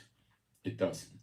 It says in every Hebrew manuscript, and I've checked dozens of them, not dozens, I've checked all I could find going back to 900 AD, which is the oldest one. They all say Shavim, Shavim, Shavim, Shavim, which means 70, 70. So there's two 70s for Israel. 170 is the 70-year captivity in Babylon, and the other 70 is perhaps 70 jubilees, but I don't know when the first jubilee was or when God intended it to start. But is it likely that in 3 weeks or so it'll be the 70th jubilee that God is counting? It is likely.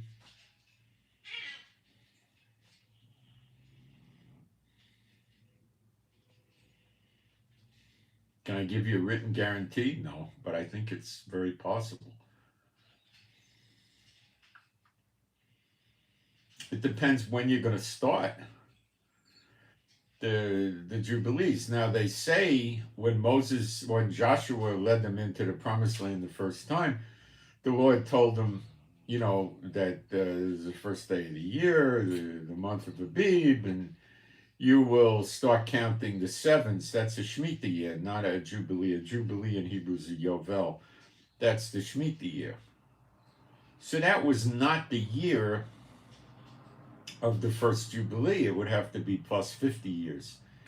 If that's when the count started, I don't know that's when the count started. I can't tell you for sure. So it might be a miss, but it sure looks like we're coming to a Jubilee year. Because all the redemption stuff is Jubilee year type events. So we see the day of vengeance associated with the acceptable year, the year of recompenses, and the year of redemption. So we have it.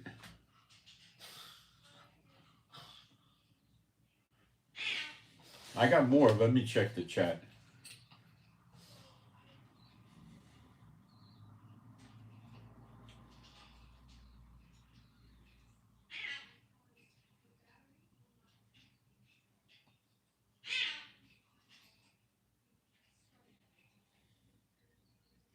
Iris wristwatch.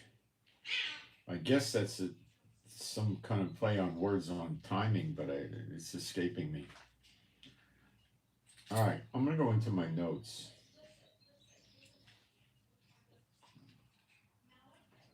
From this morning.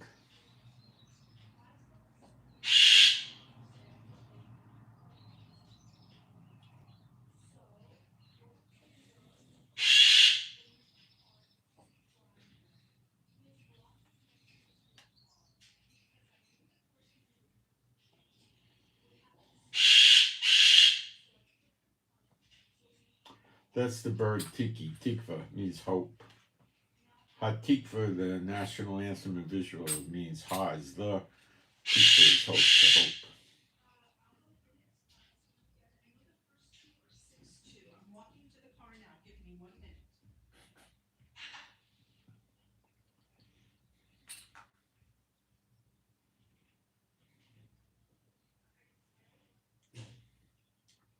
Let's go to Revelation 18:20. I got to set the stage a little bit better for you. Not exactly setting the stage, opening eyes. Revelation 18:20.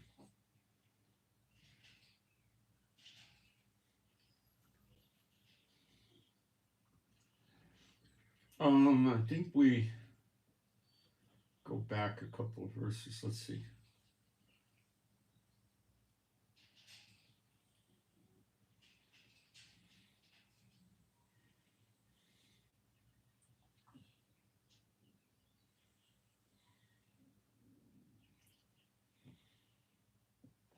We'll go to Revelation 18:17. For in 1 hour so great riches has come to naught, and every shipmaster and all the company in ships and sailors and as many as trade by sea stood afar off and cried when they saw the smoke of her burning, saying, what city is like? The word for city is added in. It's not in the text. It says, what like unto this great city? The word city is there and there. That's Washington, D.C. But the whole country gets destroyed.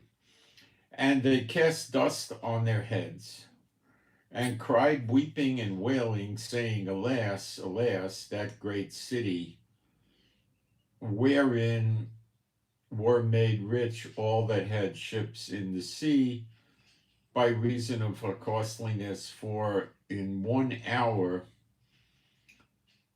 she is made desolate. Rejoice over her, thou heaven, and you holy apostles and prophets, for God hath avenged you on her. Now, does avenge have a connotation of the day of vengeance? Of course it does.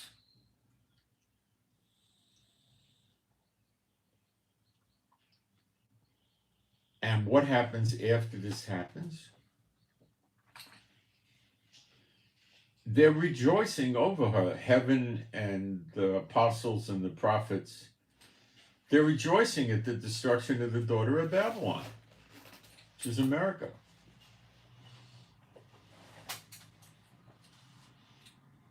Okay, let's keep going.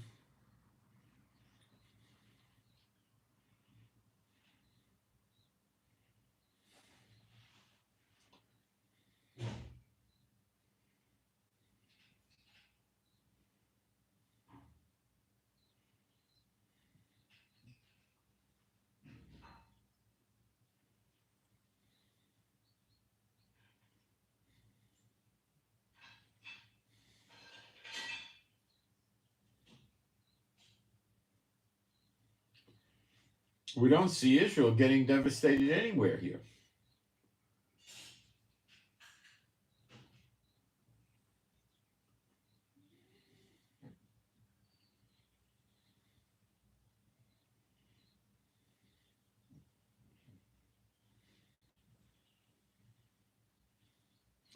Now, we need to go to Isaiah 14 to really understand some things that I'm going to be pointing out to you.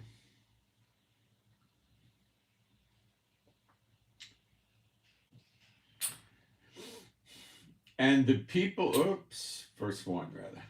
For Jehovah will have mercy on Jacob, that means Israel, the 12 tribes, and will yet choose Israel and set them in their own land, and the strangers shall be joined with them, and they shall cleave to the house of Jacob. And the people shall take them and bring them to their place, and the house of Israel shall possess them, the land in the land of Jehovah for servants and handmaids, and they shall take them captives whose captives they were. And they shall rule over their oppressors.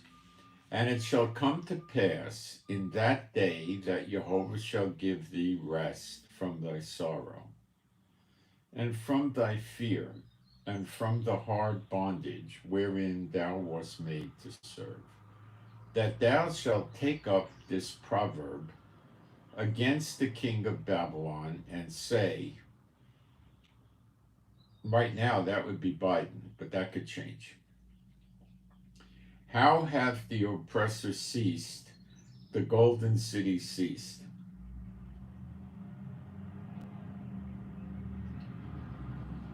Jehovah hath provoked the staff of the wicked, has broken the staff of the wicked and the scepter of the rulers. And that's the end of their military. The military of all the nations is going to be destroyed. He who smote the people, so that means there's going to be a lot of battles around the world, wars and rumors of wars. We're in basically mostly rumors of wars now, but that'll change. You remember, India and China were close to having a war. There was a land dispute in the Himalaya mountains and stuff like that. They could go to war. So China could hit Taiwan and all that, and then India could hit China. Or China could hit India, whatever. He who smote the people in wrath with a continual stroke, he that ruled the nations in anger, that's Satan, is persecuted, and none hindereth. The whole earth is at rest and is quiet. They break forth into singing. Okay, now that is the cue or the tip for you to understand when the Gog and Magog war happens. Israel's at rest, at peace, not fighting, no bars, no walls, cattle, gold, silver. This is the trigger that gets them there.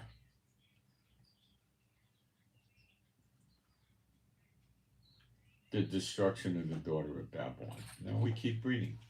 Yea, the fir tree rejoiceth thee, and the cedars of Lebanon, saying, since thou art laid down, no fellow is come up against us. So what are we seeing here? We're seeing Lebanon still around. So does that sound to you like we're going to turn Lebanon back to the Dark Ages, make it look like God's? It doesn't to me.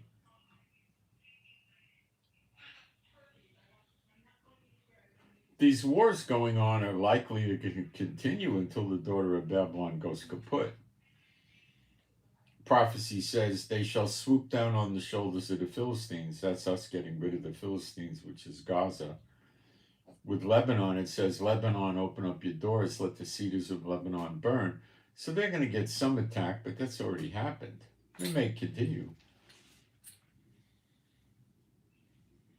Okay. I'm trying to show you how I put the pieces together, right? Because that's the way you do it. You take a little from all the different prophets. You find out when they're talking about the same event, but viewing it from a different angle or perspective, and you put the pieces together. And that requires you to spend a lot of time in the Old Testament and the New Testament. When you go and you read it out of a book, or you get it at a prophecy conference or a study Bible, you don't have it. See, the Lord doesn't just doesn't just usually sit there and tell me this, that, and the other thing. Now, there's some things he told me, like the year of recompenses starting around August 1st, because you can't get that out of the Bible. And then he also told me that the time and times and half a time, speaking of the captivity of the exiles of Israel. The first time was Babylon. The first time was Egypt. Second time Babylon. Third time Rome, 70 A.D. And the fourth time, the half a time, is Gog and Magog battle depicted in Zechariah 14, the great day of the Lord, where half of Jerusalem goes into captivity. But if you study Ezekiel 8 to 11, you realize that the rest of them remain in Jerusalem. And in Ezekiel 9, an angel comes and puts a mark on their forehead, and no harm happens to them. Now, the word mark can mean an X or something, but it could also mean the name. Like when you look at old Western movies, guys signing a contract to sell his ranch, just put your mark here. That's your signature. So it can mean signature. Remember, we're working with Old English. So it could be put the name of God in the forehead.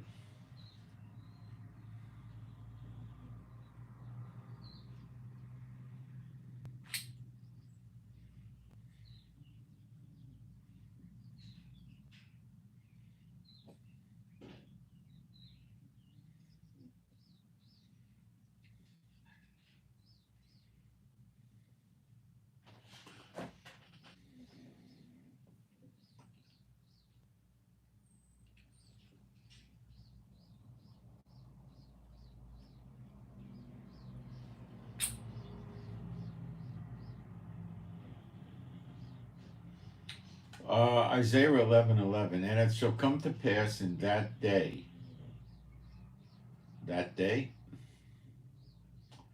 that's how it refers to Gog and Magog in Zechariah 12, that day, that the Lord will set his hand again the second time to recover the remnant of his people, which shall be left from Assyria and from Egypt and from Pathros and from Cush and from Elam and from Shinar and from Hamath and from the islands of the sea, which could be North and South America. And he shall set up an ensign, a sign for the nations, for the heathen, and shall assemble the outcasts of Israel and gather together the dispersed of Judah from the four corners of the earth.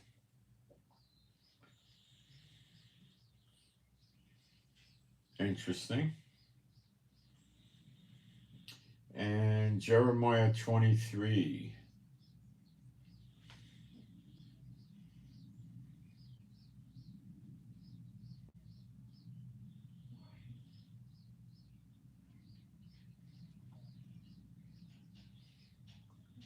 Verse 3. And I will gather the remnant of my flock out of all countries whither I have driven them, and will bring them again to their folds, and they shall be fruitful and increase, and I will set up shepherds over them, which shall feed them, and they shall fear no more, nor be dismayed, neither shall they be lacking, saith the Lord. Behold, the days come, saith Jehovah, that I will raise unto David a righteous branch, and a king shall reign and prosper, and shall execute judgment and justice in the earth. In his days Judah shall be saved, and Israel shall dwell safely. See, the 10 tribes are dwelling safely. Israel shall be saved out of what? Out of these wars. And then Israel, the 10 tribes, comes back, and the non-Israelites will come with them that are in Yeshua HaMashiach, because they too are Israel. Shall dwell safely, and this is his name whereby he shall be called, Jehovah our righteousness. Therefore, behold, the days come, saith Jehovah, that they shall no more say, Jehovah liveth, which brought up the children of Israel out of the land of Egypt, but Jehovah liveth, which brought up and which led the seed of the house of Israel. And if you're in Yeshua, you are that seed. Out of the north country, and from all the countries whither he hath driven them, and they shall dwell in their own land. Okay?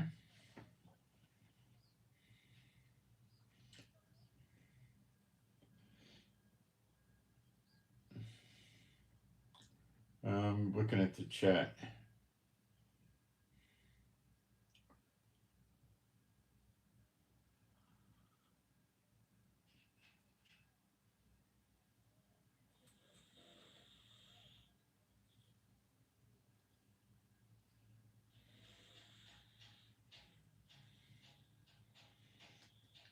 I have no fear. I have Jehovah,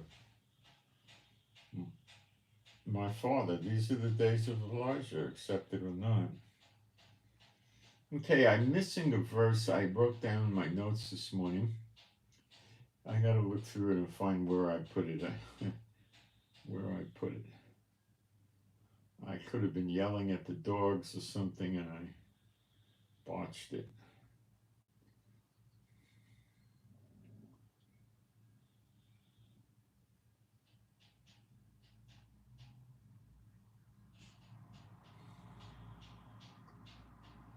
There's nowhere in the Bible where I see Israel getting devastated, and there's nowhere where it says we're going to leave the land again, going back to 1948. No, we never leave again. There's no real devastation of Israel coming.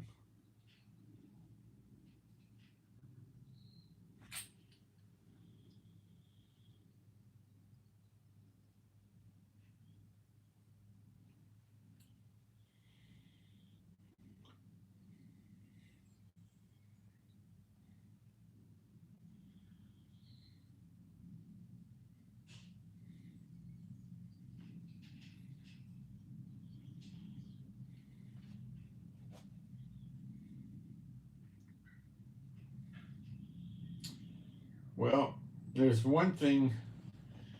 Well, what's that? I didn't get it recorded. Genesis 49, verse 8. This is off topic, but I think I'm supposed to share it.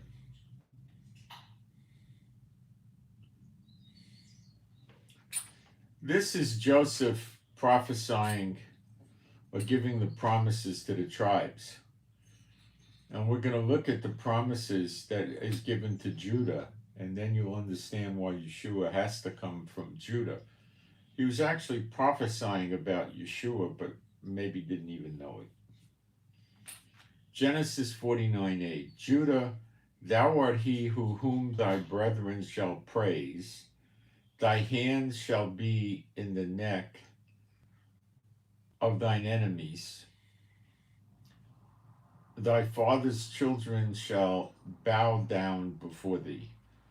You see, David shall never lack a man to sit on the throne. Yeshua is not only from Judah, he's from the line of David, but the line of David is in Judah. Yehudi is the word. In English, is Jew. So Yeshua is a Jew. Now, how many so-called churchianity people hate Israel and the Jews, yet they think they serve Yeshua? It's just ridiculous. Judah is a lion's whelp, the lion of Judah. From the prey, my son, thou art gone up. He stooped down, he couched as a lion. It's bent over. Who shall rouse him up?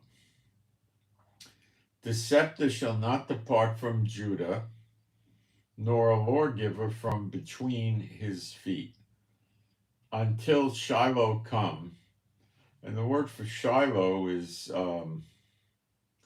Shiloh. Yes, you could say Shiloh. And to put it in English, how does Strong's put it?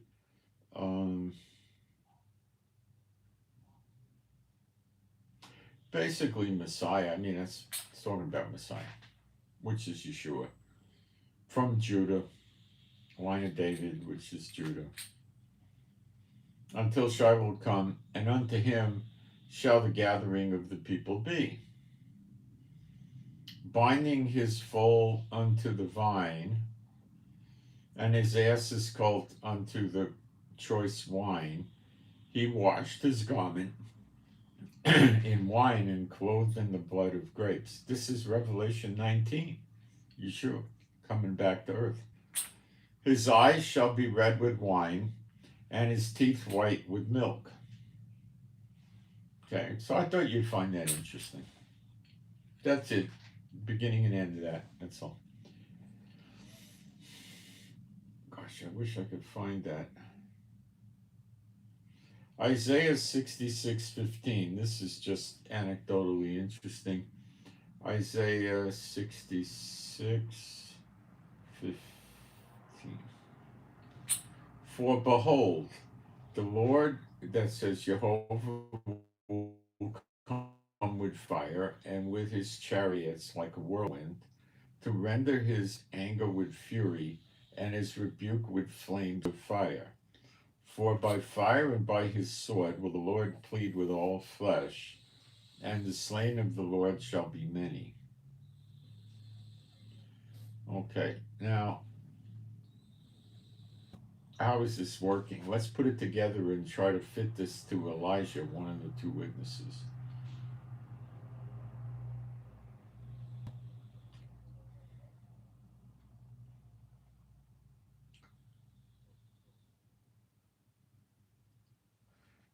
Hang on a minute.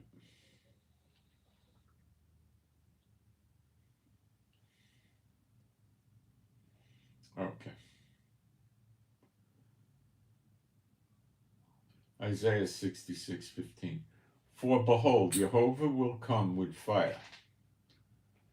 Now, who has fire coming out of their mouth? The two witnesses, Elijah and Apostle John. And with his chariots like a whirlwind. The chariots of heaven came down, the company car, you might say, and Elijah goes up in a whirlwind.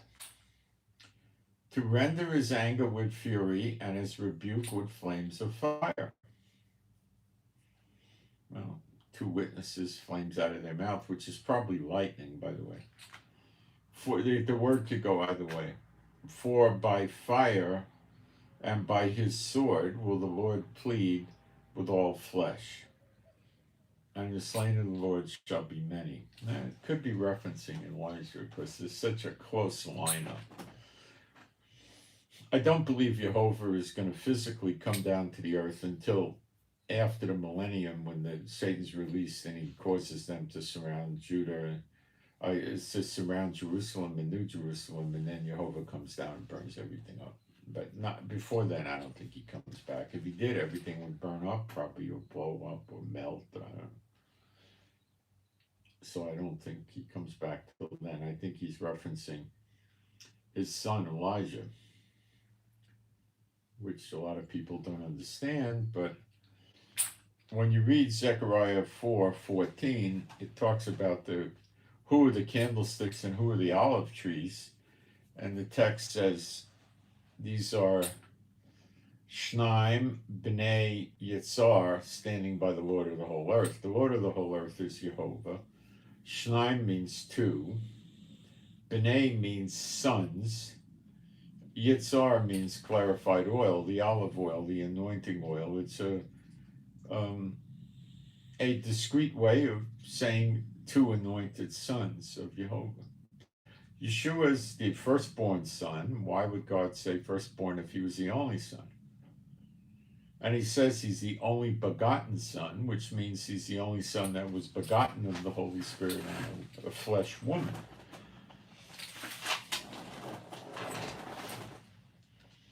Apostle John was born of flesh parents, and he's still here. Yeshua said, there be some here that shall not taste of death until they see the kingdom of God.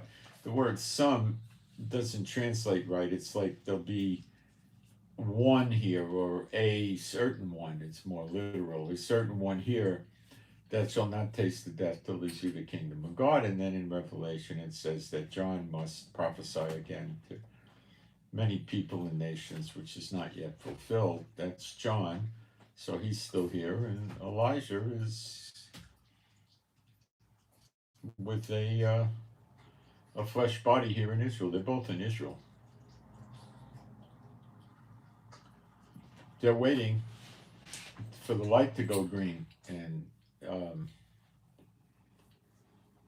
it'll happen soon. So with the daughter of Babylon, you're going to see ruler against ruler, which has started with Texas and Biden. And then you're going to see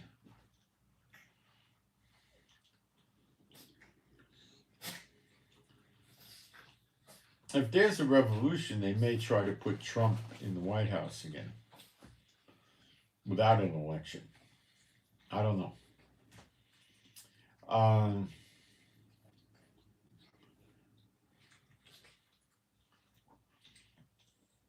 And then you'll see an invasion. But the invasion is what the Lord showed me. It's the sleeper agents have already invaded. They're there. Now they're just getting the pieces together and getting an action plan, and they're going to start hitting the military bases. What else would they hit? It's stupid to do anything else. If they start going through rich neighborhoods to loot and pillage and rape and stuff like that, what's going to happen? The military will come get them. The idea is to kill the military first and then go start looting and raping and murdering and all that. And once they kill the military, China and Russia and Iran and North Korea will send all kinds of soldiers over there. Fly them in. Land them at military airports under control of the sleeper agents. What's the big deal? Fly out with ships full of goods, cargo, planes. What it'll take? It'll take cars, electrical appliances, clothing, food, jewelry, gold, silver. They're not going to take paper money. It'll be worthless. But when you study Daughter of Babylon, the believers will get out at the ruler fighting ruler time, because it says, those of you that survived the sword, let Zion come to mind. When the attack happens, nobody gets out. So you'll come out before the attack. But you'll be there for the ruler fighting ruler stuff. And probably the sleeper agents will be involved in this too.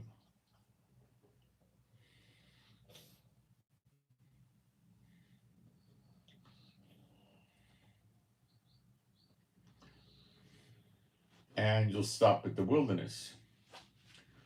Now, how long are you going to be in the wilderness is a good question.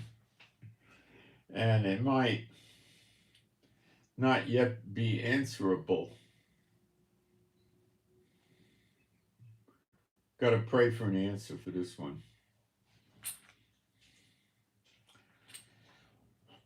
So you got to also remember Israel's called the wilderness, which is a dry parched place, but it could be another wilderness. Because it really means a desert kind of place.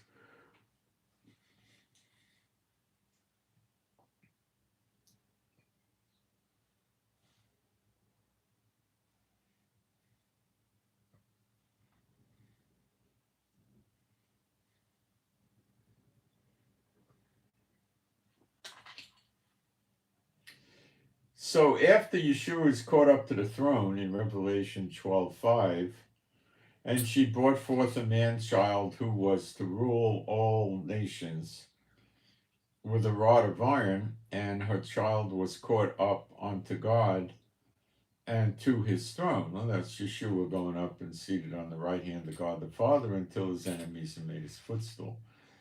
And the woman fled into the wilderness, where she hath a place prepared of God, that they should feed her there for 1,260 days.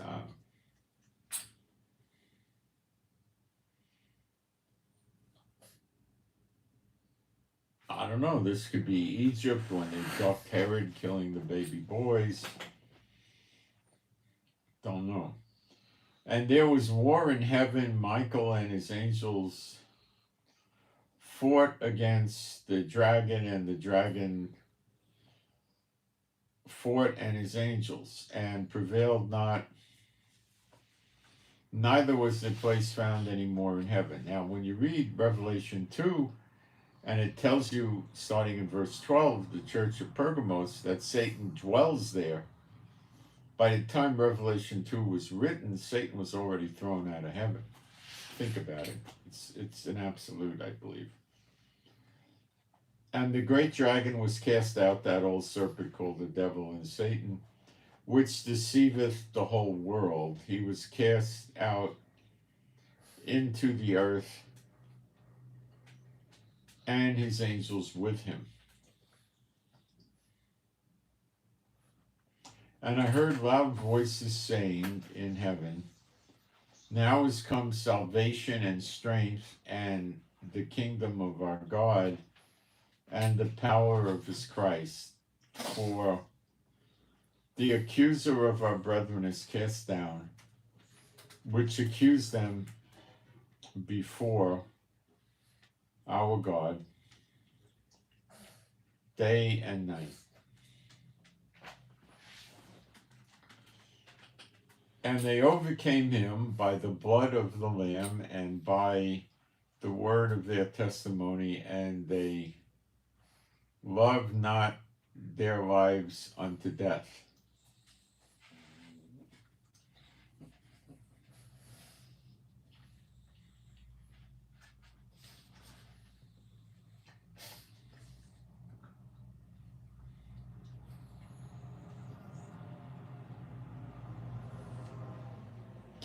And when the dragon, that Satan, saw that he was, this is verse 13, that he was cast into the earth, he persecuted the woman, that's Israel, which brought forth the man-child.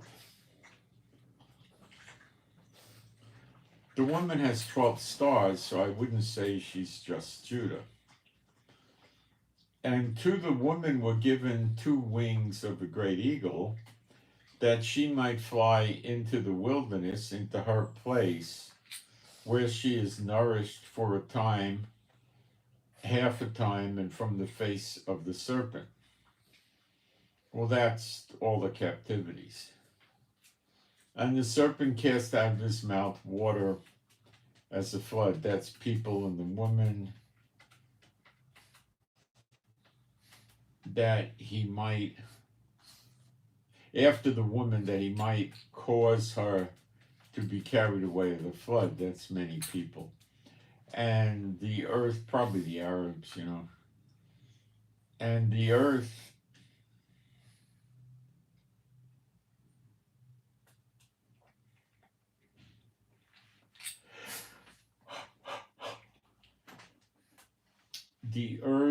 let's see what that word is. Well, it's in Greek anyway. Helped the woman, and the earth opened her mouth and swallowed up the flood, which the dragon cast out of his mouth. And the dragon was wroth with the woman, and went to make war with the remnant of her seed. Now look who he makes war with, which keep the commandments of God, the law, and have the testimony of Yeshua HaMashiach. So they have the Old Testament and the New Testament. And they're following the law. All right. So I think I accomplished what I was trying to accomplish today. So let me see if anybody has questions. You could always email them to me and I'll try to answer them. I don't have any prayer requests today.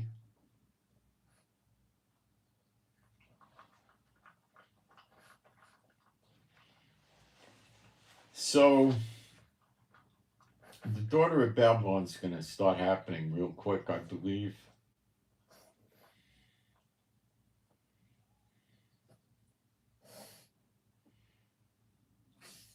And when they go down, Israel's going to be at peace and rest.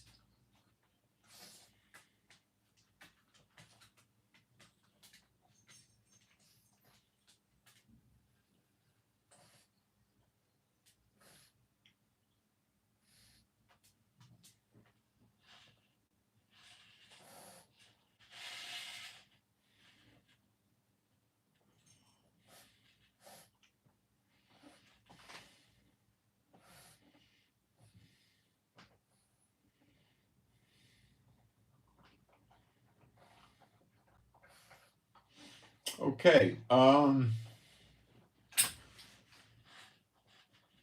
Moshe, my wife's Rivka. Please pray for us for our peace, safety, protection, joy. Pray we don't get evacuated and we don't have to go in the bomb shelter, and pray that our power and internet stays on. Pray we don't get a lot of rain this week, please.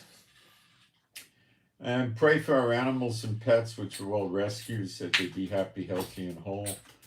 And offering information is in the description box under the video and in the chat. And many thanks to those that give offerings. And I'll try to keep you posted, maybe get more clarification of this. Keep praying, the Lord, helps me get better videos and we keep getting more information. Okay. So that's it. And I'm under 3 hours. That's good. Let me see. Oh, it's the same chat I have, different. Okay. And I send my shalom to all those who love Yeshua HaMashiach, and I'm out. Thanks.